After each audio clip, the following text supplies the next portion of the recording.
Divisions have completed the very first event. We're going to get you caught up on all the results as well as some of the highlights from this very first day of competition. And Bella, we're here at the Columbus Convention Center in Columbus, Ohio. So far, what has been the overall vibe on your end from the competition? I feel like it's strong. I mean, we're here, Arnold's outside. Oh, yeah. Everyone came in, brought that energy, ready to go for another year of the games. Yeah, it's hard not to be strong with the big Arnold statue right out there in front. Columbus so far has been a great host for everyone here at the Age Group CrossFit Games. And one event down, the athletes opened the day with a 7K run for the younger divisions, 5K run for the older divisions, and it took place off-site. And coming into the day, that was how we kicked off the competition. And we had a little highlight package for you on everything that went down at the opening run at the CrossFit Games. And Bella, we had to go off-site to start things off. How do you feel the run kind of kicked off, and what was the attitude from the athletes as we got this rolling? So I liked it as a spectator. We could walk along the course, we could cheer people on, we saw them. The athletes were saying that the course was hilly. They didn't expect that.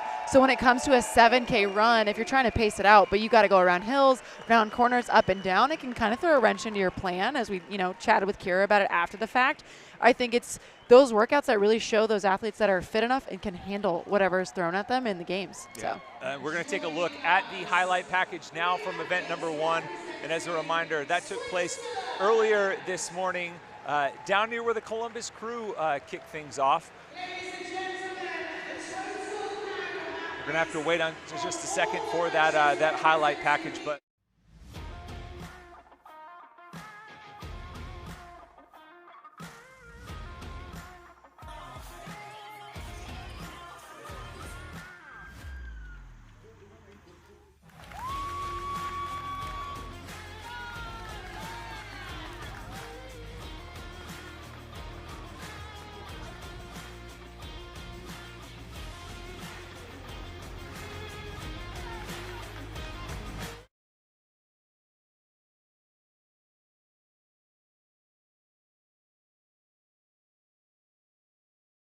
off in 5-minute waves. At one point, most of the athletes were out on the field, a little bit of an out and back alongside the riverfront here in Columbus, Ohio. And overall, I think a great way to kick off the day, especially with knowing that we're going to come back inside with a lift.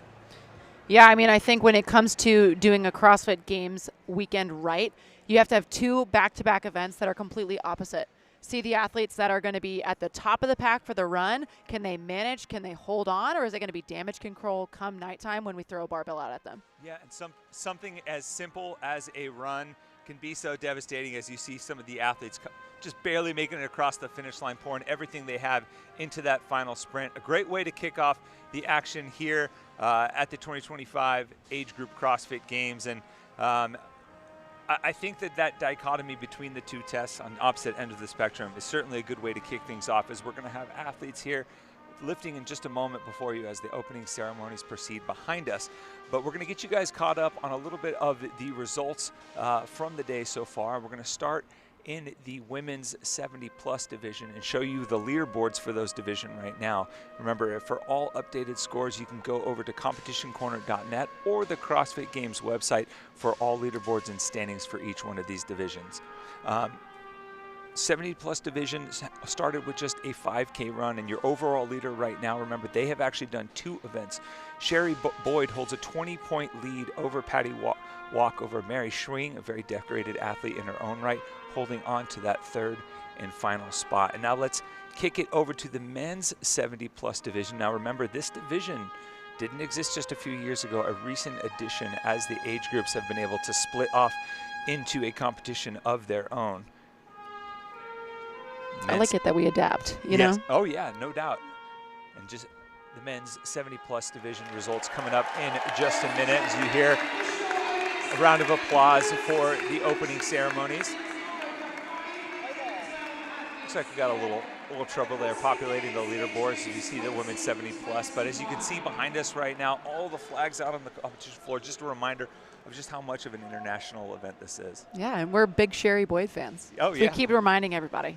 She's leading the pack. Absolutely. We'll get all of those results to you in just a second. We'll have the 70+ divisions and going down, but just a couple of quick thoughts. What are some initial things that you're excited about for the weekend overall. So we actually do have those results for you now. Thomas Ackerman holding a 20-point lead over George Koch, Greg Shambrook holding on to the third spot, just 10 points ahead of a three-way tie for fourth between Blaine Carson, Lou Wynn, and Doug Murray. You know, Tommy, you asked me what some of my favorite moments are so far, and I really just enjoy the blending of the age groups, because age group games, the teens do it differently than the masters. And so bringing everybody together under one roof, it's really fun to see how it actually works out together. We can all do the same workouts. They might look a little different, but it's the same stimulus nonetheless. Continuing to move down that leaderboard, we're looking at the women's 65 to 69 division. Coming up, Pam Kusar is leading the pack. We're still Thomas Ackerman fans. We're really big fans. And they did a 5K. So our older divisions did the 5K, younger divisions did the 7K. Regardless of where we were, you know, on that field, everyone's out there running together. So that was pretty fun to watch. The bananas at the end, I think that was my favorite imagery of this. You know, this is actually going to be updated. So now we have 2 scores updated. So Dava Jensen and Nancy Edmondson just separated by 5 points. But there's a tie for second with 3 women. You have Nancy Edmondson, Denise Moore, and Giannina Titus. I know Giannina from previous competitions. I think it's really fun having such a close leaderboard, 2 events down. We got a long weekend to go, though. We've got another 3 days, so we'll see what happens there. We can bring the men's leaderboard up onto the screen for us. Men's 65-69, again, they've already done the long run. They've already done the heavy lift, so there's a lot of weekend left to go. Let's check out who on top of our leaderboard.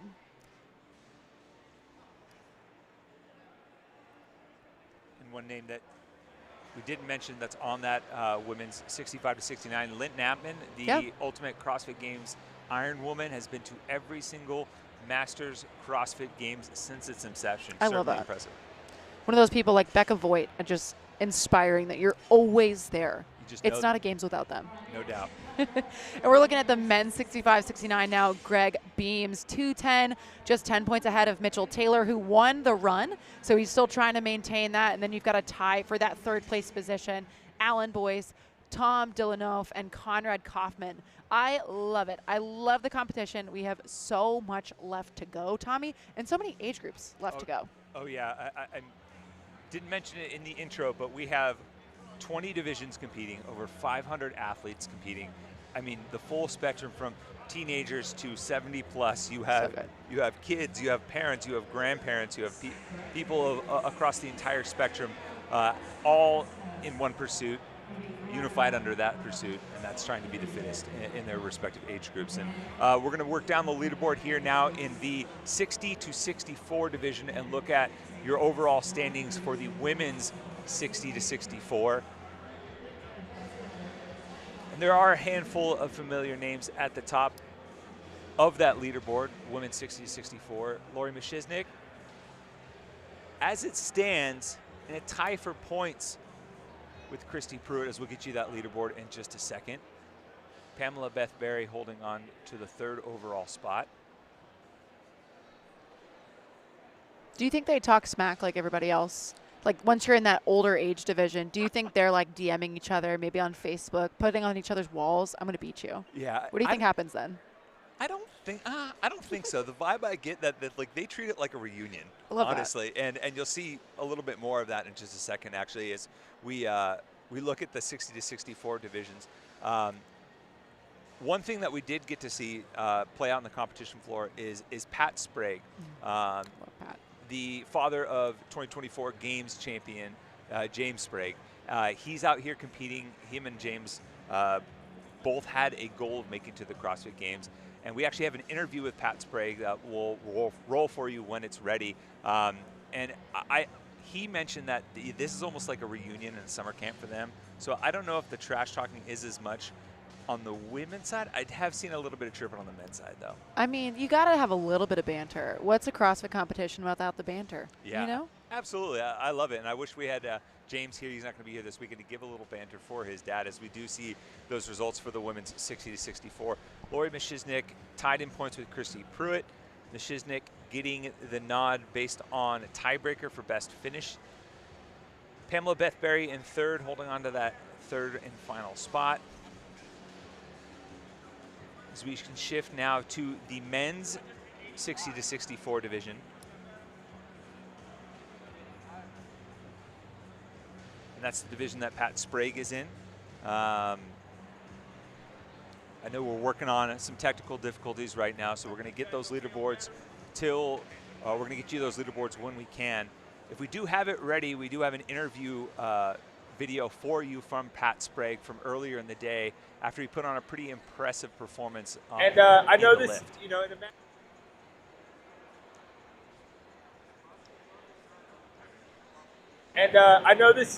a matter of a little bit less than a month, you've gone from, you know, spectator support system for the games to athlete on the games.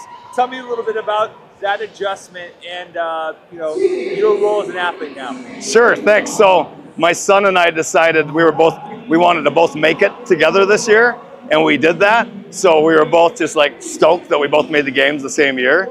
And you know, I get to train with him. I help him out. He helps me out. We're back and forth. He couldn't come out here this weekend because he's got WFP next weekend. Yeah. But the journey's amazing, mostly because of the friends you meet. It's, you know, the working out's fun, but oh my gosh, the quality of guys that you meet and hang out with, that's worth the price of admission right there. And you got a little, tell me about the shirt here that you got going on. Oh, sure. So this is our reunion shirt. So there's 4 of us that made it together in 2021 that are here this year. So Sherry Ann, my dear friend, had these made. And, you know, it's just, again, it's about relationships and surprise these guys with the shirts. And that's the story. Yeah, absolutely. And for someone that's been doing and training for so long, what is competing do for you as a person, as a human? How does it fill your cup up? Well, I think it's good for me to have something out there, a challenge out there to keep me motivated, to keep me on the beam, so to speak. So I like to have. So this is what's amazing about the sport. There's so many opportunities for a person if they want to try competing. You can at any level, and if you have that out there on the calendar, for me, it's motivating to keep going. If that makes sense. Absolutely. And what are the bragging rights going to look like if you finish higher overall than James this year? Oh boy, that's a tough ask for me this year, but I would never let him down on it. He's got me on everything now, and he rubs it in good. He calls me old man like nobody's business. So anytime I can even be close to him now, it's fun. Yeah. Awesome. Yeah. Thank you, Tommy. Appreciate it. Always good to hear from Pat Sprag. I hope that he, well, for his sake, for his trash talking sake, he gets maybe a spot better than James did, so he has bragging rights over the family dinner table next time they get together. But we are experiencing some technical difficulties. Apologies for that. But before we go, we're going to give our quick picks because there are so many cool stories that are taking place this weekend at the Age Group CrossFit Games. We want to take a moment, Bella and I each, to kind of give a pick to highlight a story that really stood out to us in the lead up to the competition. Bella, what's yours? So mine kind of changed throughout the day. I had a couple athletes that I was watching. I'm kind of specifically watching that teenage field, and I had a couple of those front runners, and then I just watched the 14, 15-year-old girls do the clean and jerk, and there was one that stood out, Talia Osaki. She hit 265, which is some people in here, their max deadlift, and she cleaned it so beautifully. It was one of my favorite things I've seen in a long time for someone to do, because everyone here was excited about it. And for someone to come in their first CrossFit Games ever out on a competition floor and not their home country, she's from all the way in New Zealand. So she's traveled a long way to be here and to put on that performance. I love it. The run didn't go so well, but if you put up, 265 clean and jerk, that takes up for it. We're good. Everyone loves the big lifts, and she probably won for the most miles traveled to get here and for the most weight lifted in the clean and jerk. My pick is going to be from the men's 55 to 59 division, an athlete by the name of Victor Machado Reis. He's a Portuguese athlete who made the trip out here almost 30 years to the day since he was last here in the United States, He was here for the 1996 Atlanta Olympic Games. He's actually a track coach for the Olympics for Portugal. So and cool. he coached in 3 Olympic Games, got to come back to the States finally 30 years later, opens up the weekend with a win on the run. So track coach at the Olympics opens up winning a run. Just an awesome story through and through. So yeah, we'll be updating you guys with stories like that all weekend long. Just a little bit of something to keep in mind as you watch these athletes compete out there on the competition floor. But due to technical difficulties, we're going to wrap things up right now. We're going to hand it off to our partners in this broadcast, Sean Woodland and Chase Ingram. They'll be on the call all weekend long, giving you the live commentary for the action taking place down on the competition floor. For Bella Martin, I'm Tommy Marquez. We're going to take a quick break, but when we come back, more individual event 2 here at the 2025 Age Group CrossFit Games.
Columbus, Ohio, it is the capital of the state, but for the next 4 days, it's going to be serving as the capital of the age group fitness world. It's day number 1 of the 2025 Age Group CrossFit Games, and we are glad you are with us, everybody, inside the Greater Columbus Convention Center. I am Sean Woodland alongside Chase Ingram. We are through one event already.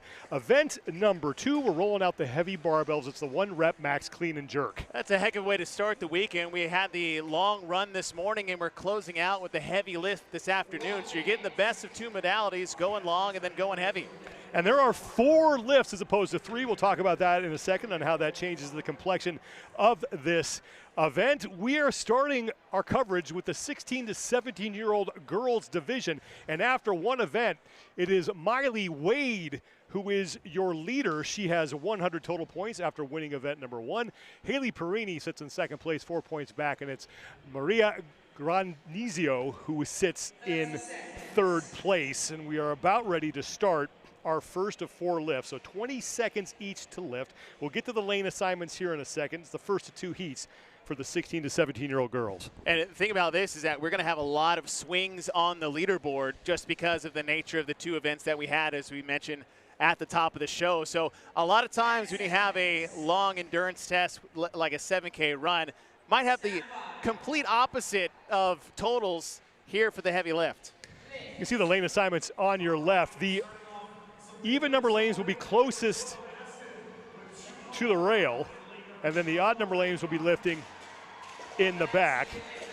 And you can keep an eye on the left side of your screen, and that'll tell you who your leader in this event will be. Second and final event of the opening day here in Columbus, Ohio. And Kik Van Loon had the top lift, but then Aston Bidgood in lane 12 at 2:05. Lane 12 towards the far end of the floor as we're through our first 20-second window. And they'll have a 90-second reset. The interesting thing about this is oftentimes we'll see 3 lifts when it comes to a max lift attempt. Here we have 4. So having 4 attempts really gives a lot of these athletes a little bit more runway. It's not just 1 lift, what's the big deal? You get an opportunity to really put a decent score on the board, get that first lift out of the way, and give yourself an opportunity to make a pretty big jump for the second one, and then you start really playing the game in the final 2 lifts. Well, we had a change in our heaviest lift. Marilla Dimitriou at 210 pounds. She's in lane 6. She'll be in the middle of the floor towards the railing. And what's nice here is that you get a 90-second reset, you get a 20-second window, so it's really doing around every minute 50 seconds for these athletes. Dimitriou is just there on the left. She just got covered up by the scoreboard, but she was the one who had the top lift. Trina Gessel's in lane number 8, so his second attempt.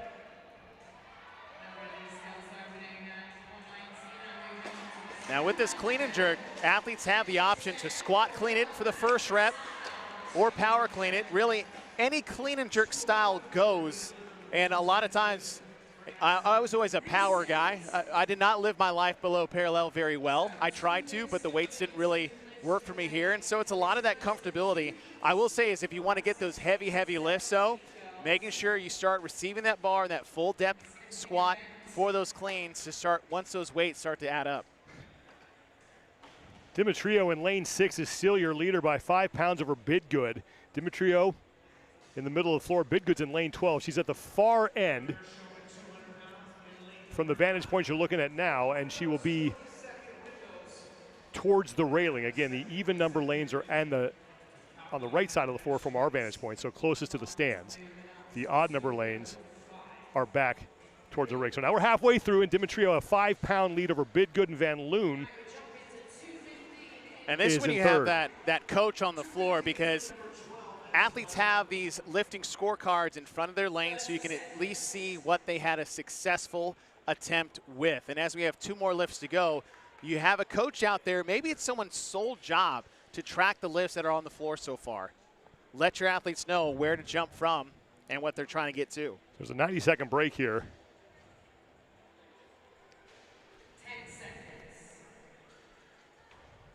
And then a 20-second window to lift. Now your top three, left side of your screen, and no shock, all three of them finished towards the back of the pack in the opening event, which was a 7K run. And now they're getting their chance to put up some big points.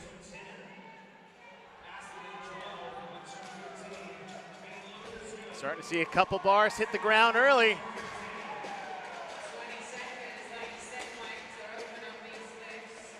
Now, what you hope for in the third lift is that you hit something that you really wanted to hit. And what you want to think is like, all right, I want to try to go for the weight I want in the third lift, with knowing I've got another opportunity in the bag with the fourth lift. Now, if you hit it, great. Now let's do something maybe we're hoping to get versus that. Or, as we saw a couple athletes miss their third lift, they have another attempt at it to either stay at the same weight or maybe decrease the weight a little bit to get at least another score on the board. Well, top three are still Demetrio, Bidgood, and Van Loon. And we have one more lift to go. Now, I could be mistaken, but Demetrio was trying to lift towards the end of her window. I don't know if she missed her first attempt, so I'm not sure if that 215 is actually a weight that she hit, or if she's going to make another run at it here. She, again, is on the left side of your screen. She's the closest athlete to the scoreboard in the gray top and black shorts with the weight belt and the black knee sleeves. I was talking to Bob Jennings earlier this week about that time domain for the athletes, and as long as the bar comes off the ground prior to that 20-second mark, they'll have the opportunity to complete the total lift.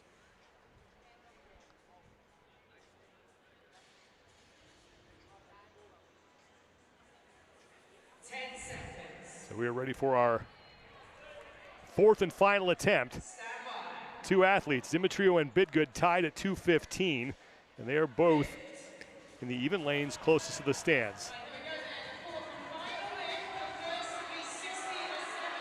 Oh. Demetrio is going to get that stood up. Now can she get it overhead?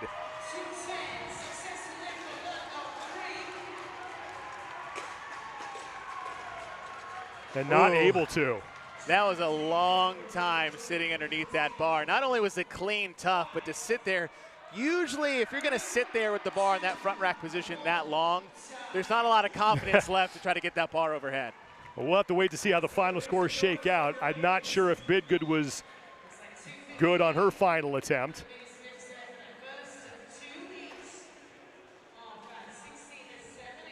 So Demetrio, Bidgood, and Van Loon, along now with Gessel, who is in lane 8, Trina Gessel at 215, and Pitts Pereira as well. So first heat is down. Second and final heat of the 16 to 17-year-old girls is up next. We'll take a quick break and be right back with more from Columbus, Ohio.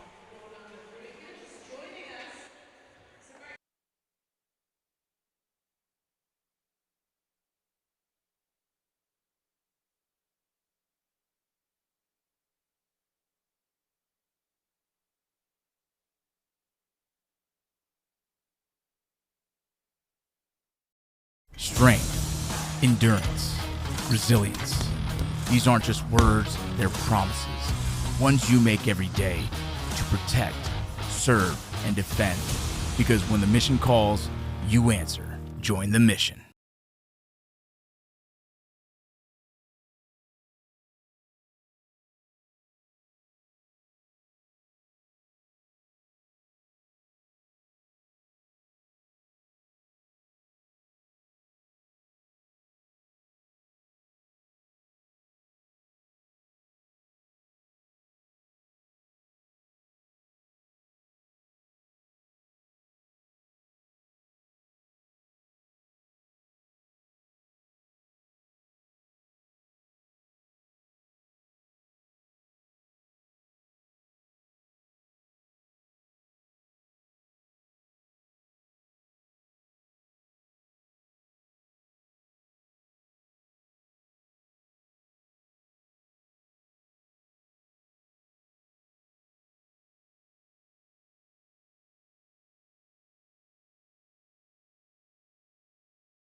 Group CrossFit Games from the Greater Columbus Convention Center in Columbus, Ohio. Thanks for being with us, everybody. I'm Sean Woodland alongside Chase Ingram. We had a long run earlier today to kick things off with the 7K, and now we're rolling out the barbells for the 1 rep max clean and jerk. And we already saw in the first heat, it looks like there's a 5-way tie for the top lift we saw in heat number 1. And athletes are going to have an opportunity for 4 lifts, a little bit different than the traditional 3 you see at some competitions, which I think is a really more comfortable place to be in for a lot of these athletes. Get one on the board, make a confident jump, and then you've got 2 opportunities to hit a weight that you really want. Let's take a look at the leaderboard coming into this event. Miley Wade sits atop the overall standings with 100 points. This is not the correct leaderboard, but I'll just run it down for you. Haley Perini is in second place, and Maria Granizo sits in third. Although, as we saw in Heat 1, the women who did very well in the 7K did not fare as well with the heavy barbell and vice versa. A lot of times the old caboose on the long run happens to be the engine of the train in the heavy lift. The even number lanes will be towards the crowd. The odd number lanes in the back, and you can see the competitors who will be taking part in this event on the left side of your screen. Miley Wade will be in lane 9. She's your overall leader coming into this event. Again, the heaviest lift we saw in Heat 1, 215 pounds. We had about 5 athletes unofficially tie for that mark. I saw 225 on the bar. It looked like it was lane 9. So as you said, 215, we have about a 5-way tie there. That's already done and gone. Now Wade hit 210. And Laura Katai, she's in lane 7 at a CrossFit Pravati with 225 is now your leader in the event. And Leticia Cerqueira Made for CrossFit sits in second at 215. So she's tied now with the leaders from heat number 1. Looks like she might be going for 230, 235 for her second attempt. And always nice to be in the second heat, no matter, or at least in that last heat, no matter the number of heats that you have for the weekend. As you said, that with Sakaria getting 215, that's now 6 girls tied at 215, with Katai already ahead by 10 pounds on her first lift. Well, and Katai did very well in the opening event. She finished 10th in the 7K. I mean, at the end of the day, that's what we're chasing. Well-balanced fitness. You'll see the outliers in those single modality tests, the long run, the heavy lift, but you want the best of both worlds if you want to stand on top of that podium at the end of the weekend. You just saw Leticia Cerqueira currently sits in second place after the opening lift. This is attempt number 2. And we'll watch Ana Laura Katai. Looks like 235 on the bar. So a 10-pound jump. And she will hit that.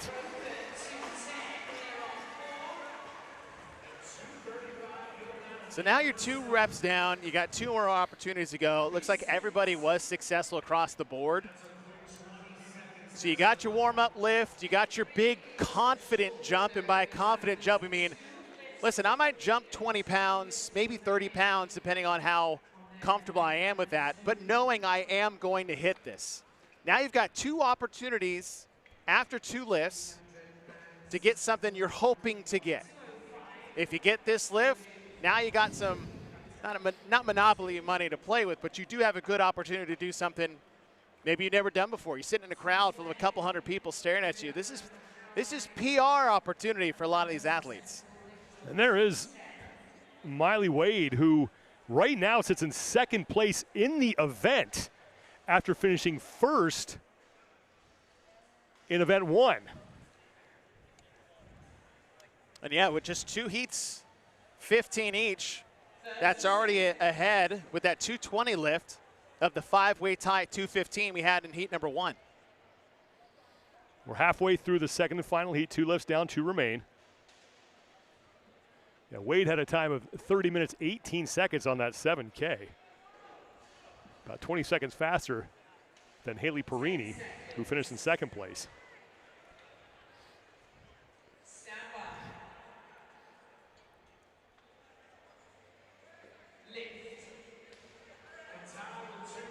The third lift for Wade. Oh, man.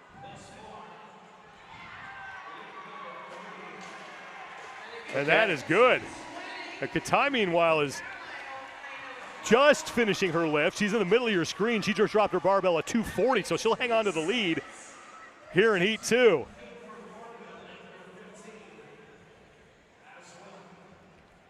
Wade's squat looks so good coming out of the bottom of that clean. But he saw opting for not a split jerk, a push jerk on the overhead. And you'll see this a lot, especially in the younger women's division, where that pressing movement, that overhead stability and strength takes a little bit longer time to develop than the boys do. And so no surprise to see a lot of times athletes blasting out of the hole that clean and then having a bit more of a struggle on the overhead portion of that lift. Ana Laura Katai still leading here as we are through 3 of the 4 lifts.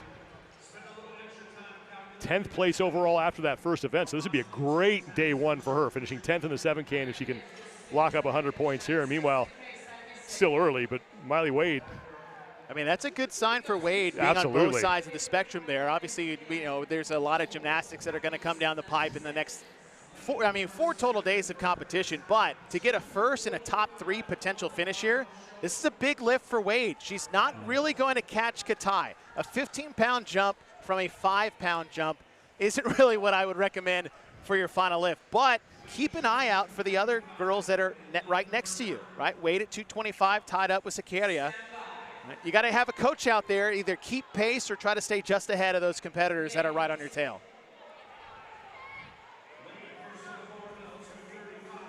So Wade, I believe, has 235 on the barbell. A bigger jump than she had. Katai has yet to start her lift. She's using all the time here in this window. So Wade won't hit that. Here's Katai now at 245. And that is good. Man. Event win for Ana Laura Katai. 100 points for her. It's still going to be solid for Wade. As that, look, 235. And the lift that she had that one. It just got a little off balance. Well, she'll wind up, I believe, with 225. So I don't know if these other scores are final, but she did not hit that. Right. But even with 225, that's still enough great for time for second place. You get a first and a second at the end of day 1. And as you said, 2 completely different events here. And as we said earlier, usually the people that are getting last are getting first, and now you have some of your top athletes that were in the top 10 on both events. It's an impressive showing for Ana Laura Katai. She's going to win the event at 245 pounds. Quick break.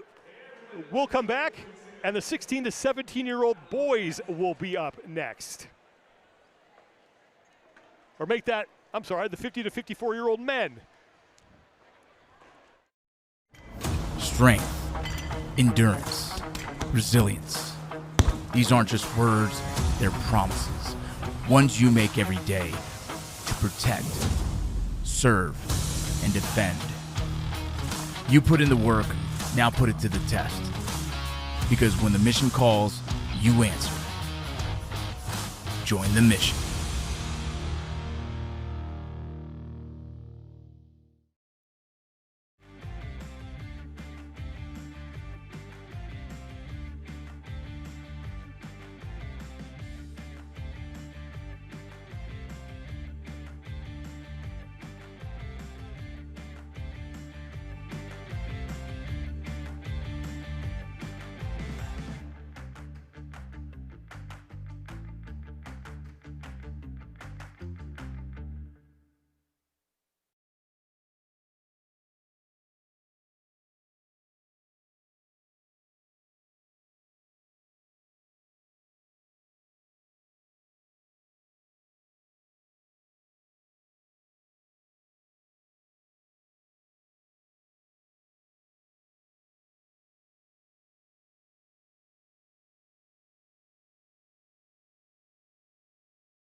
Age group CrossFit Games from the Greater Columbus Convention Center in Columbus, Ohio, as the 50 to 54-year-old women are now on the floor. It's day one for everybody. I'm still getting my sea legs under me.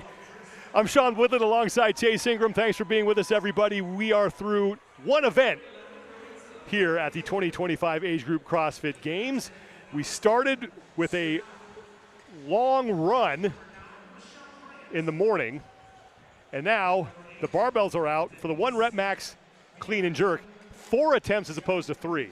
Very nice, too. It get a lot more ease into the event, even though you would think just 1 lift, what's the difference? And when it comes to 3, you got to make a really, really good decision on that first lift. With 4, you have an opportunity. Now, I don't want to call it a warm-up lift because you want to get a good score on the board. However, 2 opportunities to get comfortable, 2 more opportunities to get heavy.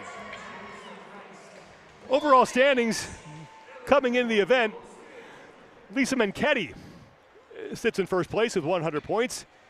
Kim Purdy is 4 points back of her, and Tia Gebby sits in third. We'll get that leaderboard working at some point, hopefully by Sunday.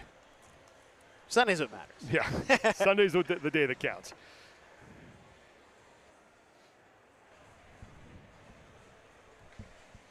That's not the correct leaderboard either. We're just going to keep trying. We'll just throw some standings up there and see if it works.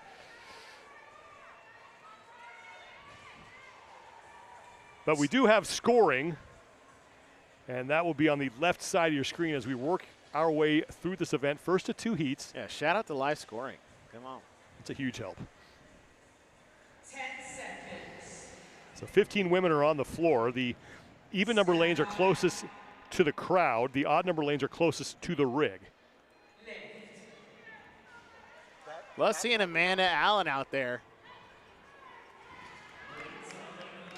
I don't know if that's a good, how I feel about Amanda Allen being in the 50 to 54 division. Means you've been around a while, right?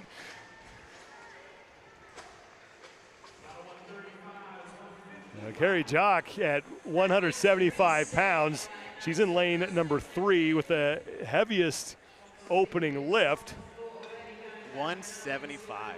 And Jennifer Jasper in lane number 4 sits in second, 5 points back of her. 5 pounds, pardon me, back of her as we are through our first of 2 lifts, or 4 lifts, pardon me.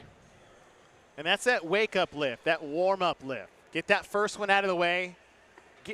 Put yourself in a good position to make a quality jump for that second one. But this isn't a hopeful jump. This is a jump you know you're going to hit, but we're going to take a big chunk of that weight out on the second lift to set ourselves up really nicely for that 3rd and 4th one.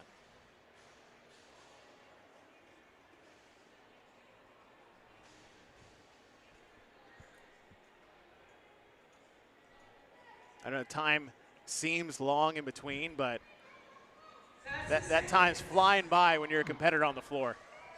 Yeah, anytime it's one of those you get this amount of rest. If it's a minute, it seems like it's 20 seconds anytime. It's like the anti-Tabata. I don't know what it is. The 20 seconds feels like 20 minutes. Right. The 10 seconds feels like 1. And 1 lift down, 3 remain, and it's Carrie Jack. She's in lane 3. Back towards the rig. She's wearing all black. Okay, big attempt, big opportunity to make a big jump for the second lift. Whoa. Some couple of precarious moments out there for a couple of the lifters. That micro split's going to get you. You don't get that front foot out farther enough to get underneath the bar, and then that bar's out in front. That might be that good wake-up call for the second one. It's like, all right, 3rd one, get a good drive, get that front foot out there to make sure I get underneath the bar versus trying to press that out in front of me. Well, lanes 3 and 4 is where the battle for first is taking place here in this opening heat after 2 lifts as Jock and Jasper both with 180 pounds. You can see. As that's a big opener for both of them because both were at 175 and they only increased another 5. And I know we're saying is like, hey, get the first one, make a big jump. But on the second one, now it's just a small. Yeah, lanes 3 and 4 again. where that battle is for first place, with Jock and Jasper both tied now halfway through. 2 lifts down, 2 remain. 180 pounds the top lift here in this opening heat. Now Jock is in the background. She's in the all black. Jasper on camera right now. That looks like a reaction you get when your significant other is trying to tell you something. Yeah, it's like, you told me to tell you these weight jumps. I'm not telling you what to do. I'm just relaying important information to you. Maybe it's the tone at which That's probably what it was. That's always my problem. It's the tone. Yep, the delivery makes a big difference. All right. So lift number 3. I'll keep an eye on Jock in the background there as you take a look at Jennifer Jasper. Now Jock has hit her lift, and the jerk is good for Jasper.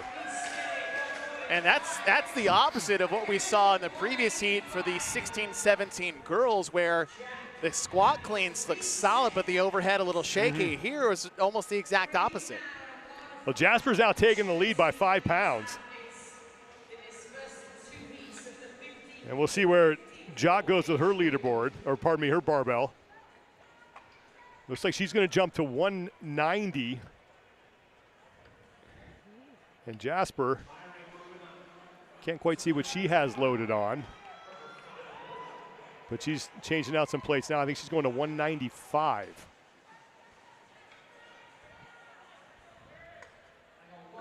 There we go, a 5-pound jump to a 10 to 15-pound jump. And let me just pause for a moment to say 190 in the 50 to 54 women's division is absurd. And this is the first heat. 30 seconds. 4th and final attempt here in this opening heat. Now, if you've been successful in the 3rd lift and that was the one you're really shooting for, get a little crazy. Put something on maybe you've never tried before. If you miss the last one, do something you know you can hit. You do not want to leave pounds on the table with a 4th opportunity. So if you need to drop 5 pounds to gain 5 pounds, do it. Well, both Jock and Jasper did not have a good opening event. Jasper finished 22nd in the run. Jock was 24th. So 4th and final lift, 190 on the bar for Jock. She completes the clean. Jasper is able to stand that up. Jock's jerk is good. She saved it. Jasper hit hers as well. Man. This is my kind of heat. Power cleans across the board. There will be no going below parallel. I live my life above parallel. Amen. These days. Yeah. Once I turn 40, no, unless it's an air squat, above parallel life. Even better, let's take it from the hang. Perfect. I don't need to live close to the floor. I don't need to hinge. It's overrated. Jennifer Jasper has your top lift at 195 pounds, and we have 1 heat remaining for the 50 to 54-year-old women. We'll be back with more from Columbus, Ohio.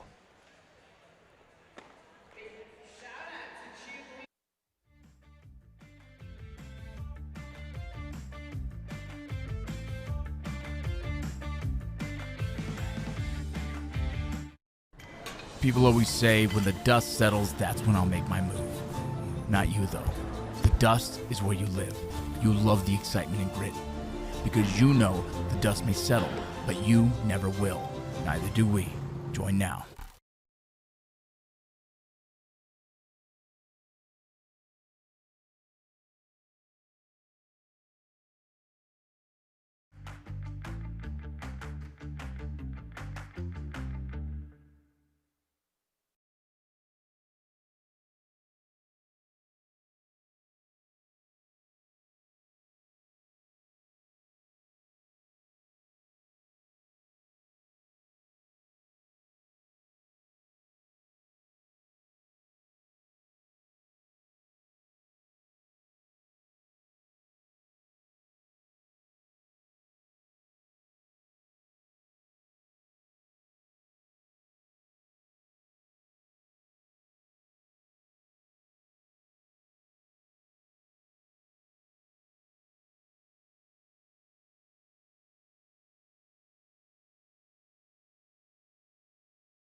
For the 50 to 54-year-old women continues here at the Greater Columbus Convention Center in Columbus, Ohio, as day number 1 of the 2025 Age Group CrossFit Games continues. Thanks for being with us, everybody. I'm Sean Woodland with Chase Ingram.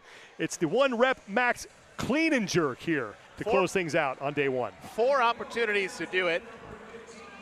How you clean is totally up to you. Power clean, split clean, the old Josh Everett. Split clean as long as your feet come back together. Honestly, we got the jerk at the end of that, but 4 opportunities gives these athletes a lot of room to work up to try to max out here today.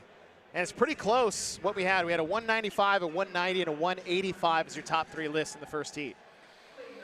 We are through one event here for the 50 to 54-year-old women. And after that first event in the overall standings, it's Lisa Menketti who picked up the win in the long run earlier. She's got 100 points. Kim Purdy sits in second, and it's Tia Gebbe who sits in 3rd place right now. And all 3 will be in this heat. So saw that in the 16-17 girls heat. Your top 10 had been in that second final heat. This is just 2 in every age group. 15 women again on the floor for the second and final heat for the 50 to 54-year-old age group.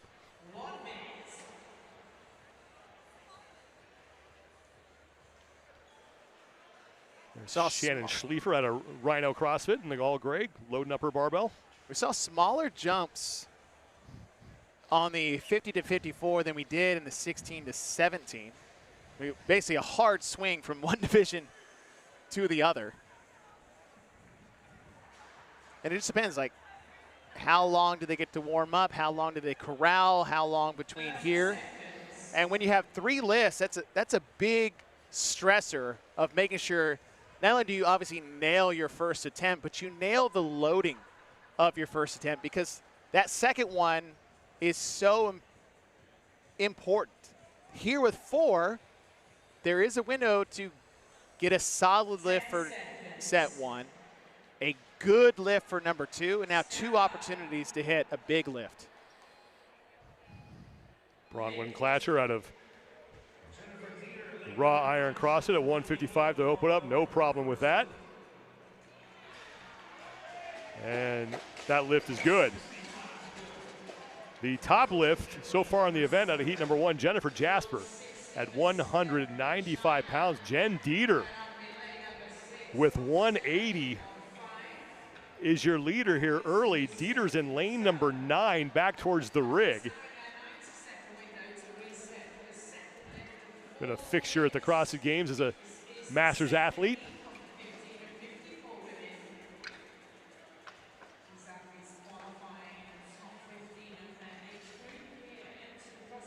So all the opening lifts, I believe, were good.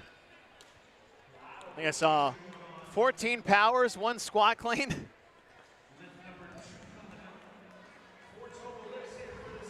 So Schliefer right now sits in 2nd place. She's reloading her barbell, chasing Jen Dieter.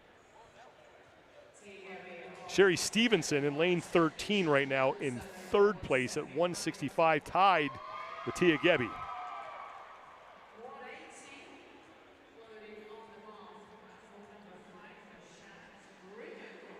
Now what's the jump going to be? We saw 5, maybe 10-pound jumps in the previous heat from lift 1 to lift 2. Which either means they're a little gun shy on making big jumps or started very heavy for that first attempt. Looks like 180 on the barbell for Schliefer. Not sure what Jen Dieter has. There's Jen.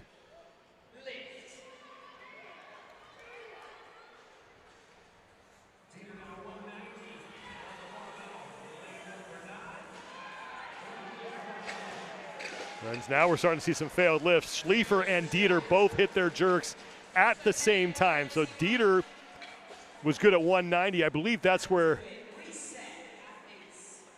Schliefer, I can't quite read her placard, so I'll have to wait until the score comes in. But Schliefer now at 180. So Dieter with a pretty sizable jump there after round 1 now overtakes Schliefer for the lead.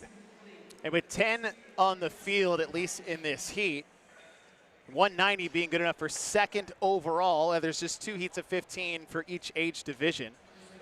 Now she has 2 lifts to not only stay ahead of the ones chasing her, who have to make at least a 10-pound jump to match with her.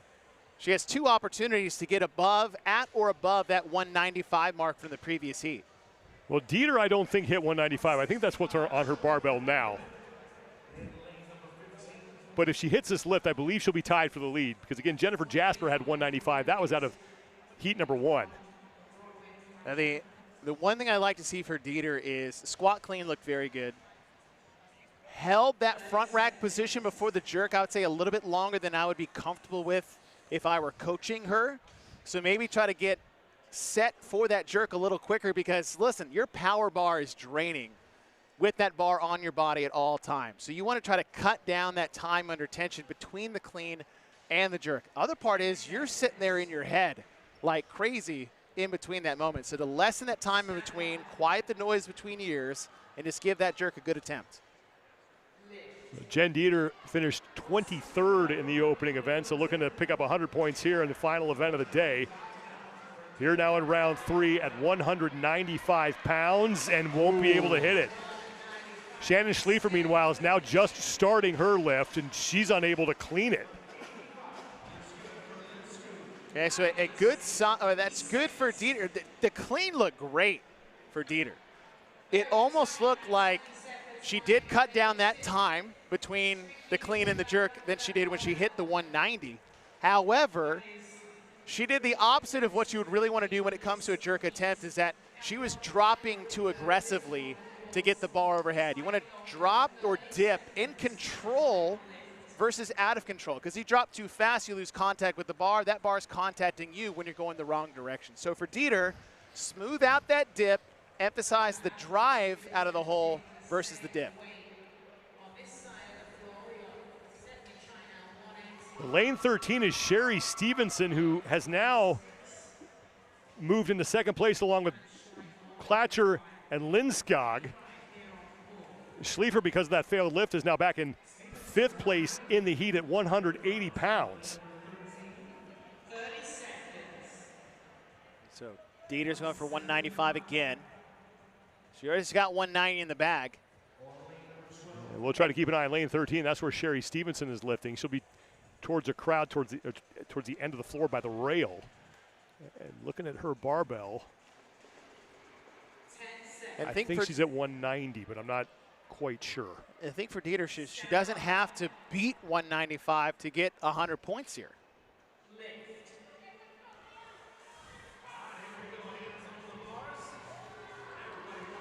Dieter now just getting her hands on the barbell. Once again, the clean looks great. Okay, smooth, and then and none able to get under it. Well, Stevenson, meanwhile, hit 190, so she's going to tie Dieter for second place in the event. The win is going to go to Jennifer Jasper at 195 from heat number 1, but we have 3 women now we're going to tie for second, as Dieter's going to make another run here. Oh! Now, she started the lift before the cap, so if she makes it, this counts. Oh, man. I tell you what, if she'd have done that the first time would have had it. Or 2 lifts ago, she punched that out, but she at least got it off the shoulders cleanly versus really failing in the first 6 inches of that drive phase.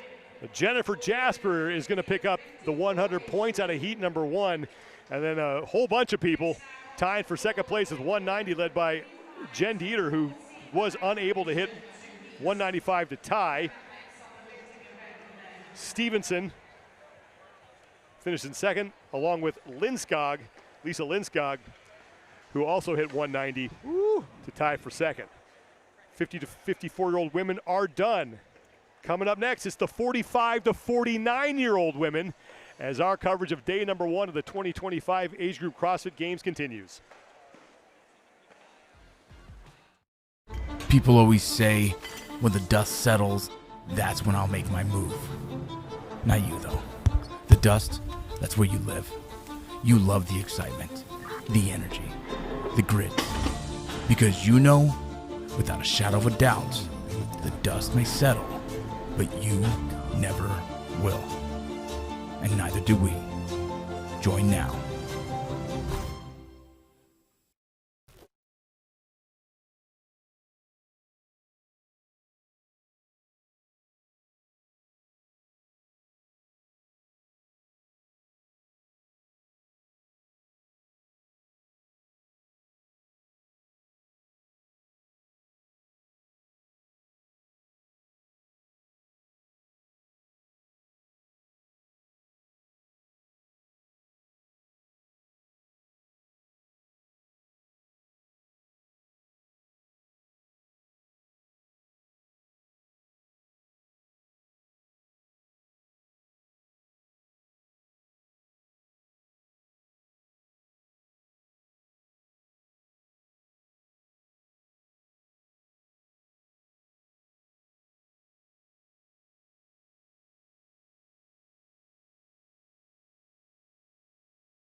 max clean and jerk continues here as the opening day of competition at the 2025 Age Group CrossFit Games continues.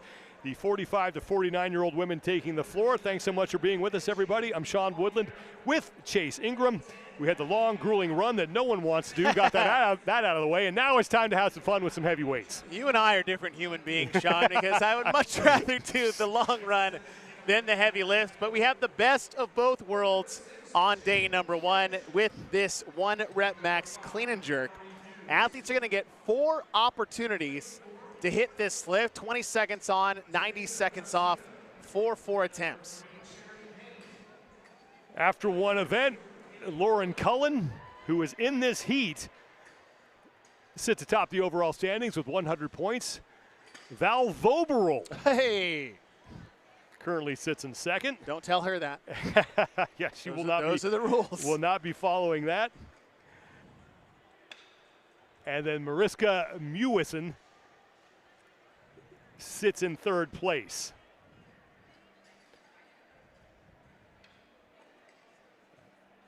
Val Voberl will be in the second heat, a woman who's been around the sport for a long time and finished on the podium at the CrossFit Games back in the Carson days. Man. When she used to grade papers underneath the StubHub Center in between events. She's just so casually fit during those times. Under the radar, and all of a sudden she's on the podium at the end of the day. Like you said, teacher, mother,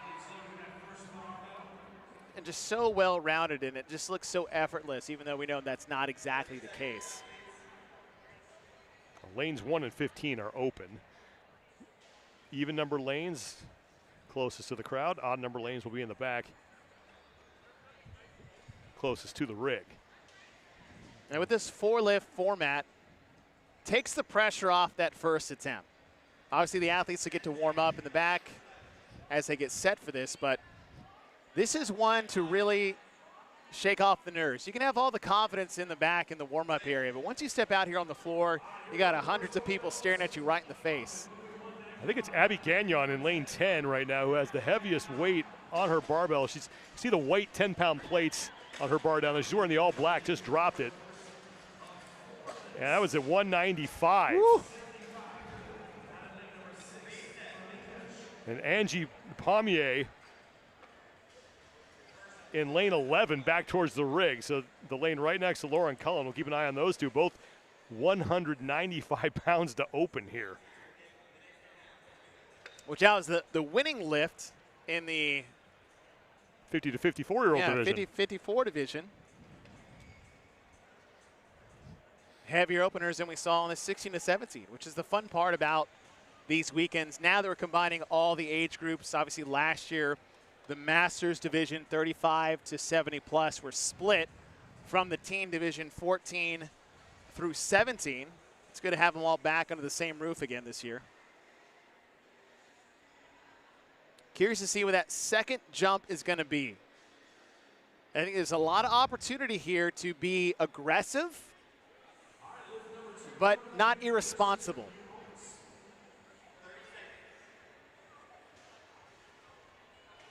"90 seconds in between the lift. It's enough time to recover between attempt 1 and attempt 2, but once that starts getting heavy, that 90-second rest starts to speed up a bit.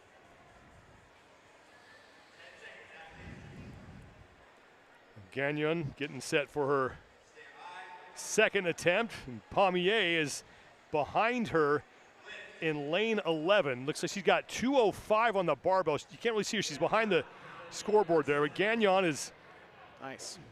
Got that stood up. And Very that nice. is good. And Pommier is good at 205.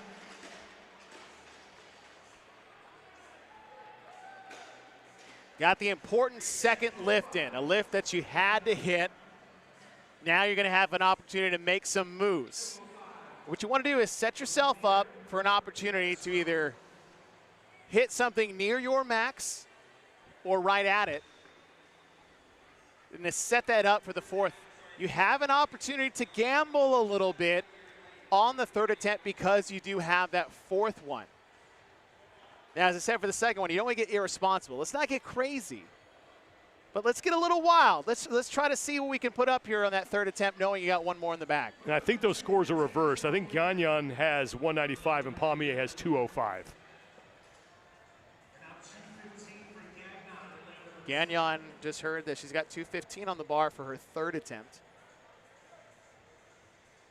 Pommier's on the right side of your screen. She's in the long black pants and the black top with a little bit of red peeking out there. And then looks like 215 as well. Gagnon's in the far right side of your screen with the headband out center of your screen. Those are your two leaders here in the event. Gagnon in the front, Pommier in the back.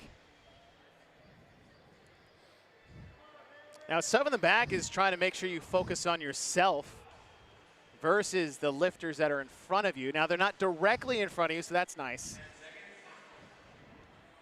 Now, with this front row where Gagnon is, she's got about 10 feet between her and 100 people staring right in her face.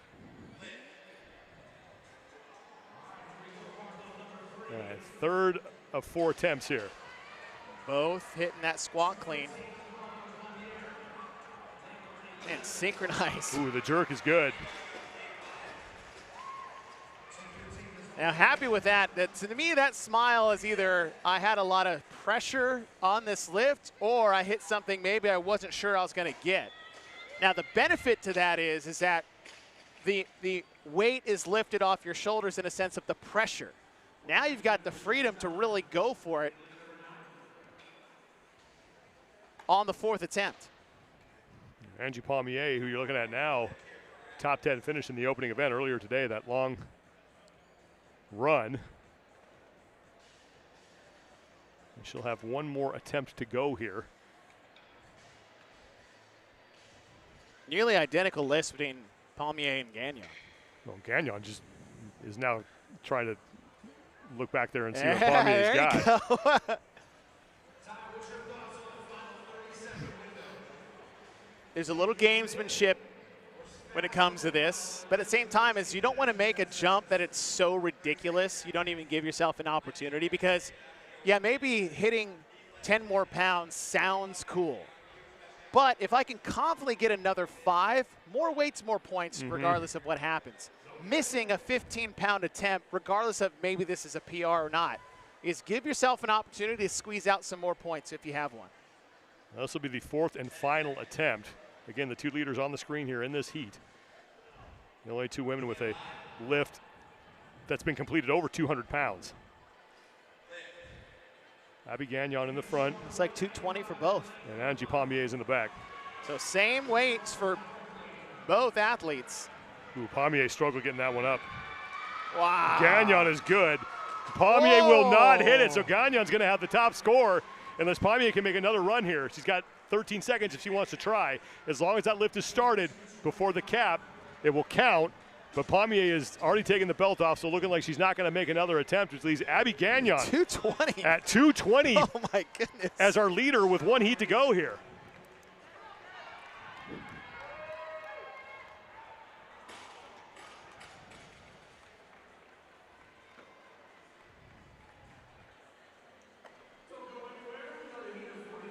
Quick reset. We'll take a break. When we return, the second and final heat for the 45 to 49-year-old women here in event number 2 at the 2025 Age Group CrossFit Games.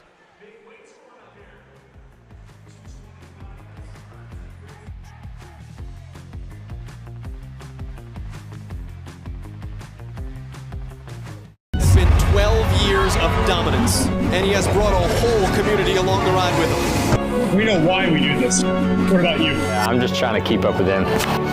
When there's a difficult task at hand, I can always tackle whatever that is. We're choosing to build a better future. Yeah, man, athletes are fit. That's only one part of who we are. Their values and my values align with each other. I follow Mayhem because I know it'll get me ready. When I couldn't do anything at all, Mayhem helped me start. If you're ready, there's a spot for you.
The lifting continues here at the 2025 Age Group CrossFit Games. We are halfway through. Event number 2 for the 45 to 49-year-old women, second and final heat taking the floor. I'm Sean Woodland with Chase Ingram. And event number 2, all about the barbell. As we get deeper into these divisions, I feel less and less about my own personal abilities as they're taking on this max clean and jerk. It's a giant blow to the ego these next 4 days. And the guys haven't even gone yet. I know, right? It's a lot of humility for myself throughout the weekend. But 1 rep max clean and jerk, they're going to get 4 attempts, basically 1 attempt every minute and 50 seconds. They'll have a 20-second lifting window, so as long as that bar comes off the floor before that time hits, they're allowed to complete the lift. The top lift we saw in heat number 1 belongs to Abby Gagnon, who hit 220 pounds in the 4th and final attempt. We'll see if anybody can chase that down here as these women close out their opening day of competition.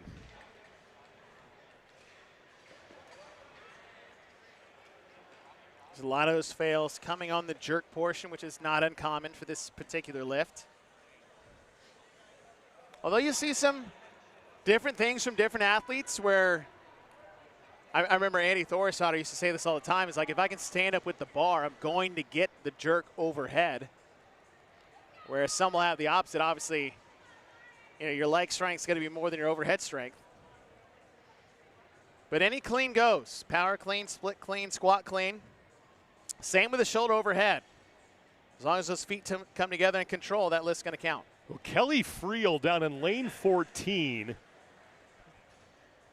Right now looks like she's got, I think, 210 on the barbell or 205. I think it's 205. I think she's going to open at 205. She's in the white tank top with the white sports bra on. There she is, the front and center. That's a name we have seen throughout the years here in the Masters competition.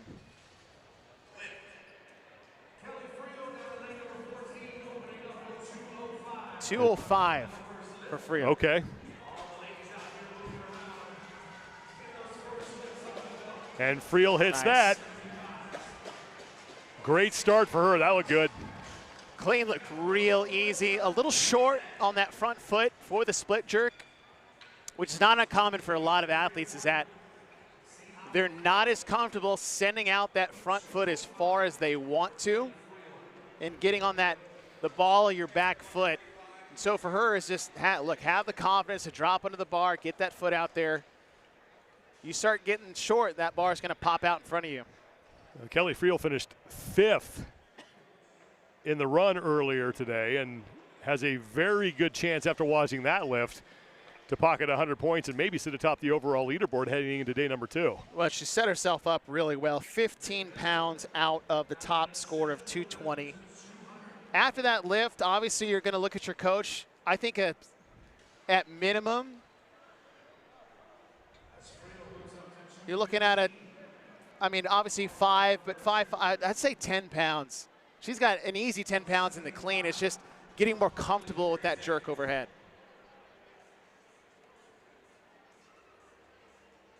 That'll put you 5 pounds out of the best, so 2 opportunities to.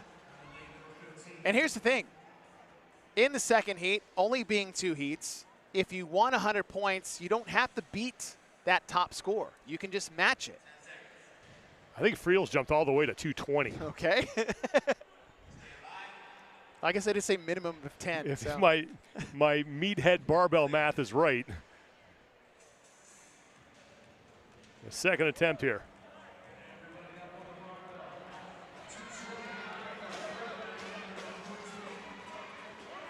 And that is good. So 220 for Friel now. Ties her for the lead in the event with Gagnon. And if these scores stand, she's already got 100 points with 2 more lifts to go. So for her is keep an eye on those that are chasing you down in this heat. She's already 20 pounds clear of the second place position. So barring 2 other athletes jumping 25 pounds in the next 2 lifts, she's got 100 points in the bag. So she's got a lot more freedom to play here than the other athletes. Halfway through the second and final heat for the 45 to 49-year-old women. And Friel has looked really good through her first 2 lifts. Sonia McMillan sits in second at 200 points, tied with Pascal Bocarau. So only 3 athletes in the second heat have lifts of 200 pounds or better.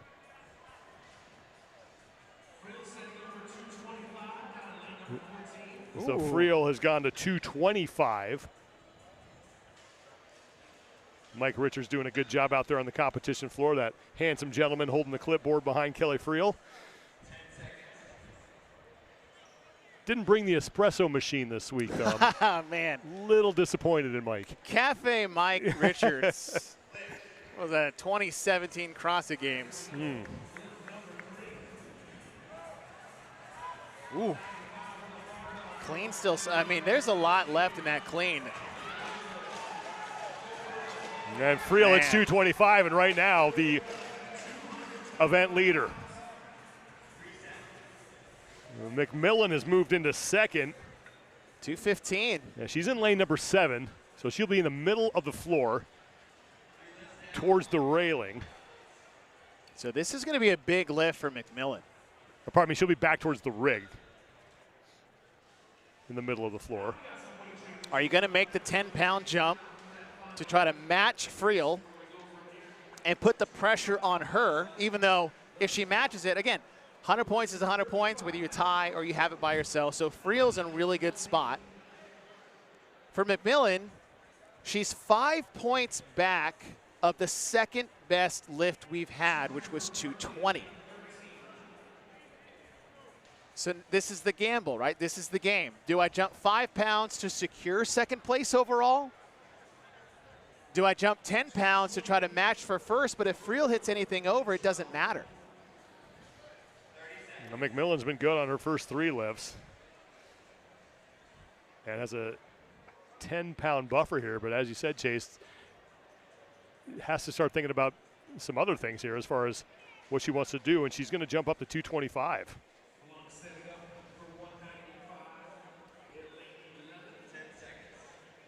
Huge lift. 10-pound jump here for McMillan.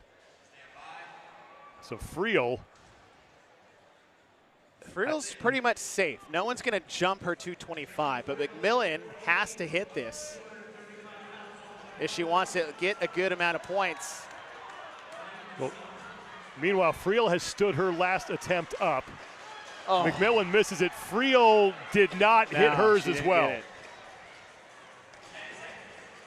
It doesn't matter because Friel's still going to win the event after finishing 5th earlier today. Has a really good chance of being the overall leader heading into day number 2. McMillan tried to make another attempt, got a nice deadlift in, and that was about it. So Kelly Friel is your event winner with a good lift of 225 pounds to close out a really solid opening day for her.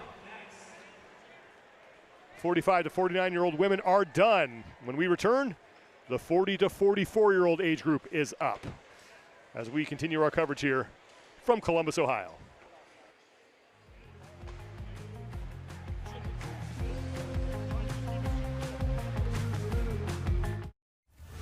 Maybe you were born with this fire, or someone stoked it in you. But at some point you decided, when others walk, you run. When they rest, you keep going. And when they give up, you're just getting started. What makes you compete is why you'll thrive. Apply now.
40 to 44-year-old women up next here for event number 2 of the 2025 Age Group CrossFit Games as the opening day of competition rolls on from Columbus, Ohio. Thanks for being with us, everybody. I'm Sean Woodland with Chase Ingram, and earlier today there was a 7K run. No one's got time for that. Well, what's nice is that it was earlier in the exactly day, right. so plenty of time to recover from that run earlier this morning. So the legs, they might not be fresh, but they're not as fatigued as they would normally be with a tighter window between the first 2 events. Event number 2 is all about the 1 rep max clean and jerk, and usually we have 3 attempts. This time around we're getting 4. You'd be surprised about having 1 extra rep, what that does for you as an athlete when it comes to this lift. That 4th lift at the end gives a lot of leeway, a lot of runway to play a bit in those first 2 lifts. First of 2 heats here for the 40 to 44-year-old women. And you mentioned it earlier, as the day goes on, my ego gets more and more bruised.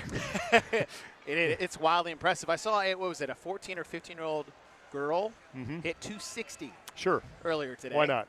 So that's cool. I'm just happy when that comes off the floor. I have some thoughts about that, but I'm going to keep them to myself. Things I would like to say.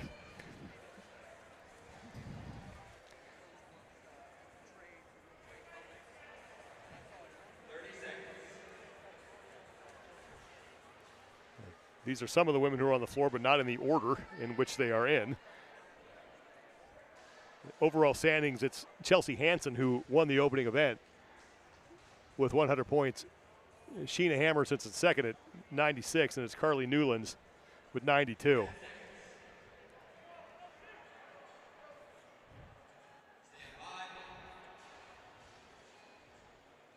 I believe lane 8 and lane 6 are our heaviest lifts. That's Allison Douglas and Janine Shillington. See a lot more squat cleans out there early on than I have in the previous heats.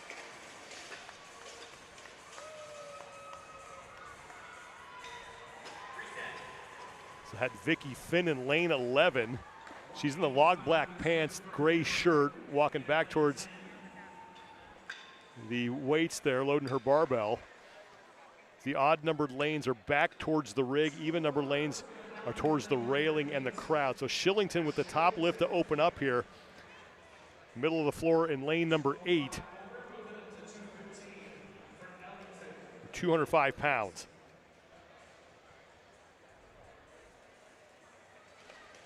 Depending on how this one felt, got a good opportunity to make a more aggressive jump from lift 1 to lift 2, knowing you got 2 lifts left to go. Nothing that should be in the potential of missing, unless it's just an executional error. So you're not going to miss because it's too heavy. Maybe it's just a mistake on the technical piece. That's the jerk. But give yourself a good opportunity to set yourself up for success for the next 2 reps.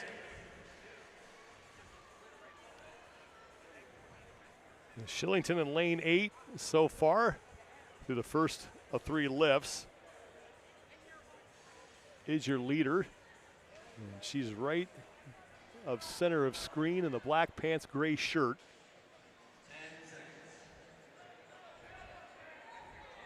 There's Julia Kenyon, opening lift of 185 pounds. She's moved up to 200 pounds, but it's, again, Shillington looking to hang on to her lead here.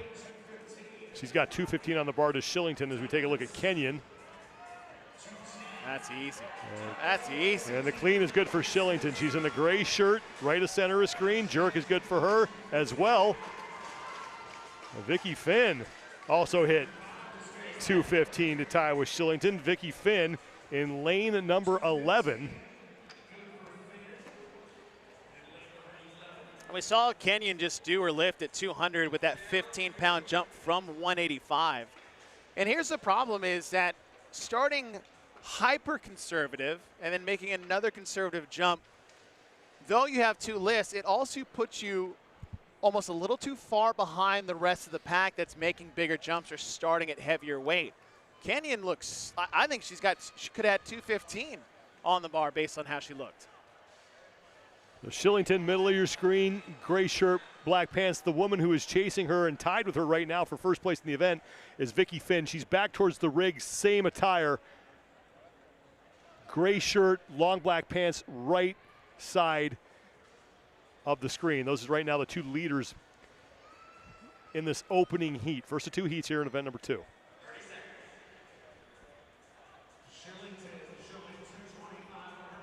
Looks like 225 for Shillington. So another 10-pound jump from that opening lift. Attempt number 3 of 4 here.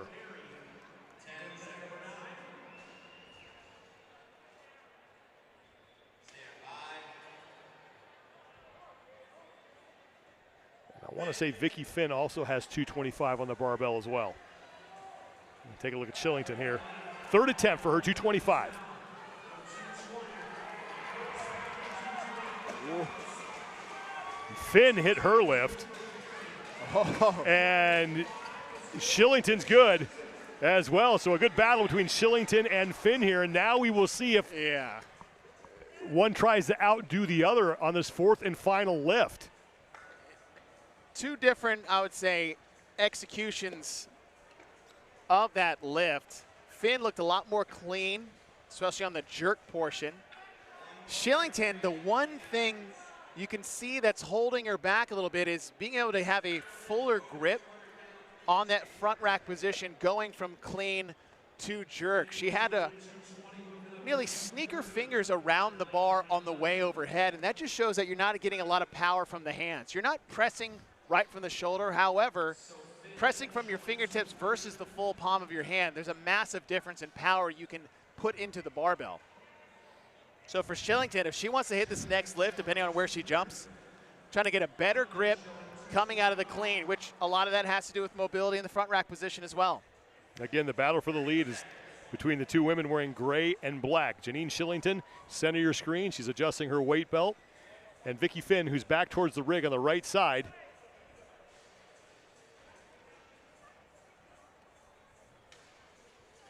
I think she's gone up to 230 pounds as Finn, as has Shillington. So I think they are both at 230.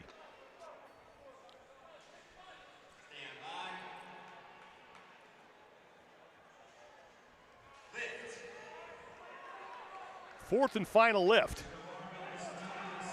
So Finn doesn't even get below parallel.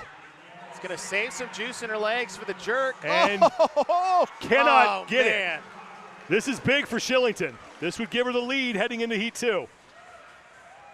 Wow. And she will hit it.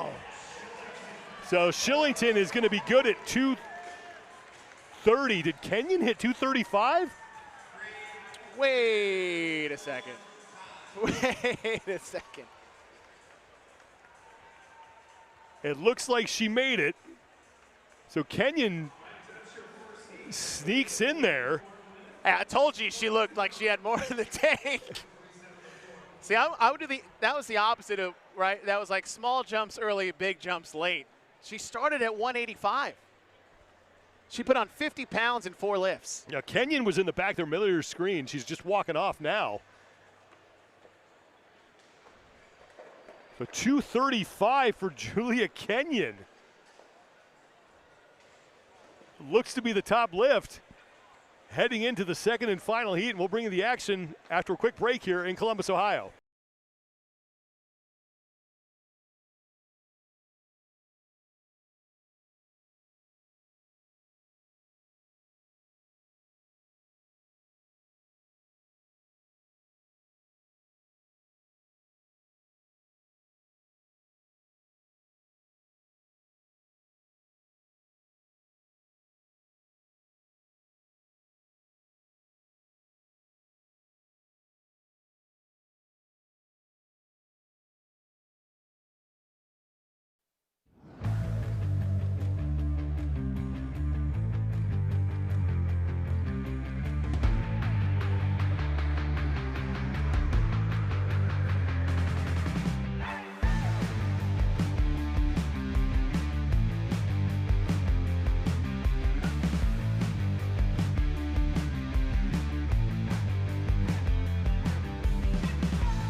One heat down, one remains here for the 40 to 44-year-old women in event number 2, the final event that they will face here on the opening day of competition at the 2025 Age Group CrossFit Games. I'm Sean Woodland with Chase Ingram, and event number 2 is nothing but a barbell. Couldn't be simpler, as my friend Pat Sherwood used to say. How hard can it be? You just got to do a max clean and jerk, but instead of 3 attempts, you get 4. We saw a lot of different strategies, actually, than we thought we would. You thought we'd see big jumps early, smaller jumps later, but the heaviest weight we saw was quite the opposite.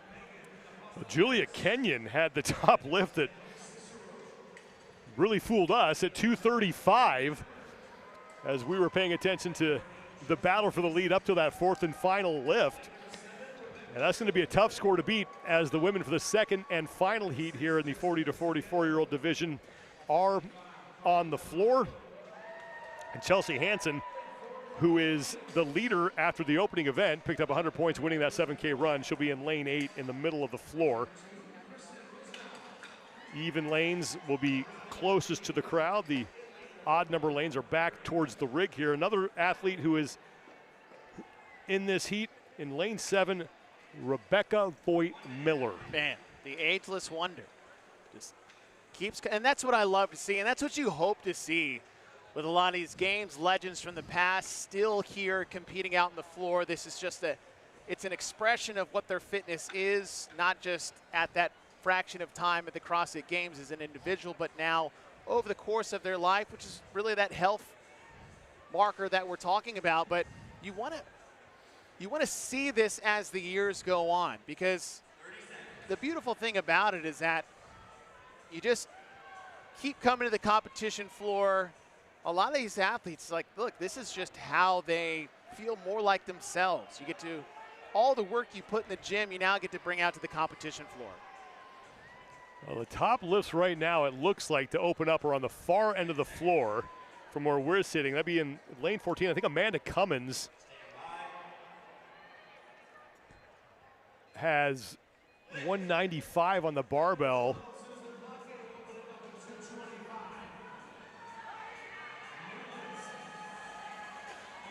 We'll watch some of the opening lifts here, as this one is all about just get one in the bag. And all the athletes hit their opening attempts.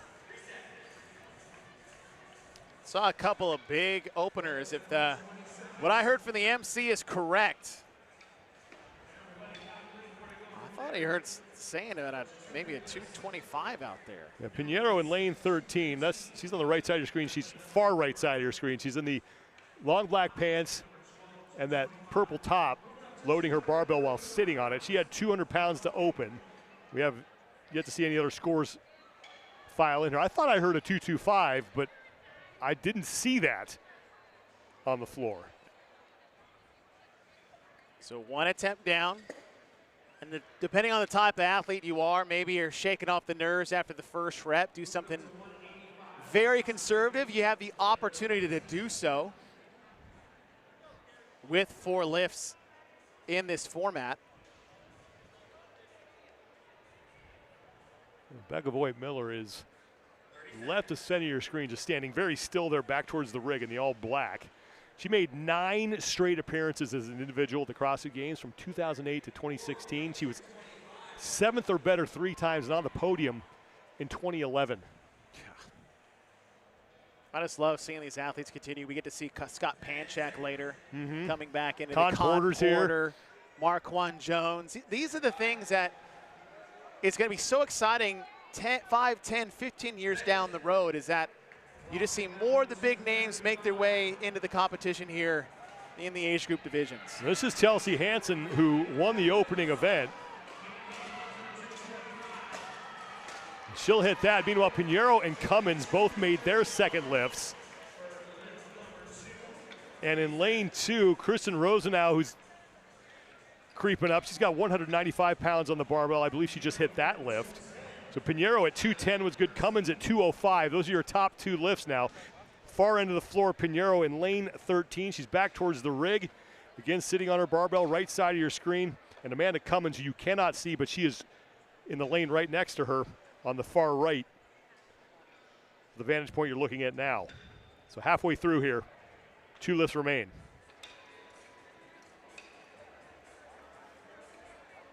Now, Julia Kenyon again has the top lift at 235 pounds as you take a look at Andrea Pinheiro. And it's wild, the thing is, like, you see these weights. Kenyon was at 200 pounds after her second lift. She started at 185, hit 200, and then in 2 lifts, she went to 235. So a 35-pound increase between her last 2 lifts than the 15-pound one from her first 2 lifts. Again, a lot of that could be, maybe it's still well underneath her max and she just needs a couple of lifts to get confident to make bigger jumps later. And Chelsea Hansen's hanging tough here. Again, won the 7K run earlier today and right now tied for 4th place. Hansen qualified for the TFX Invitational this year as an individual. It's just not fair.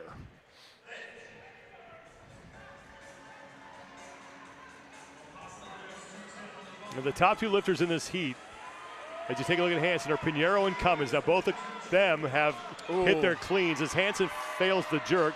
Cummins just made her jerk. Pinheiro made her jerk as well. The top 2 is now Carly Newlands has entered the chat. At 220, she's in lane 4. Right in the middle of your screen, the black shorts and the gray shirt. So tied now with Pinheiro for the top spot, but still 15 pounds behind the top score in the event from Julia Kenyon. Now, if you don't think you can make that 15-pound jump, depending on what your last jump was, give yourself an opportunity to get big. Whoa, hold on. Now, scores are still updated. So I don't know if Plackey hit that at 235. She's in lane 12. Hey, if it's on the screen, I'm Ron Burgundy. Yeah, We're going to talk about the I'll read it. There's a question mark on the teleprompter in the form of a 235-pound I'm lift. 235?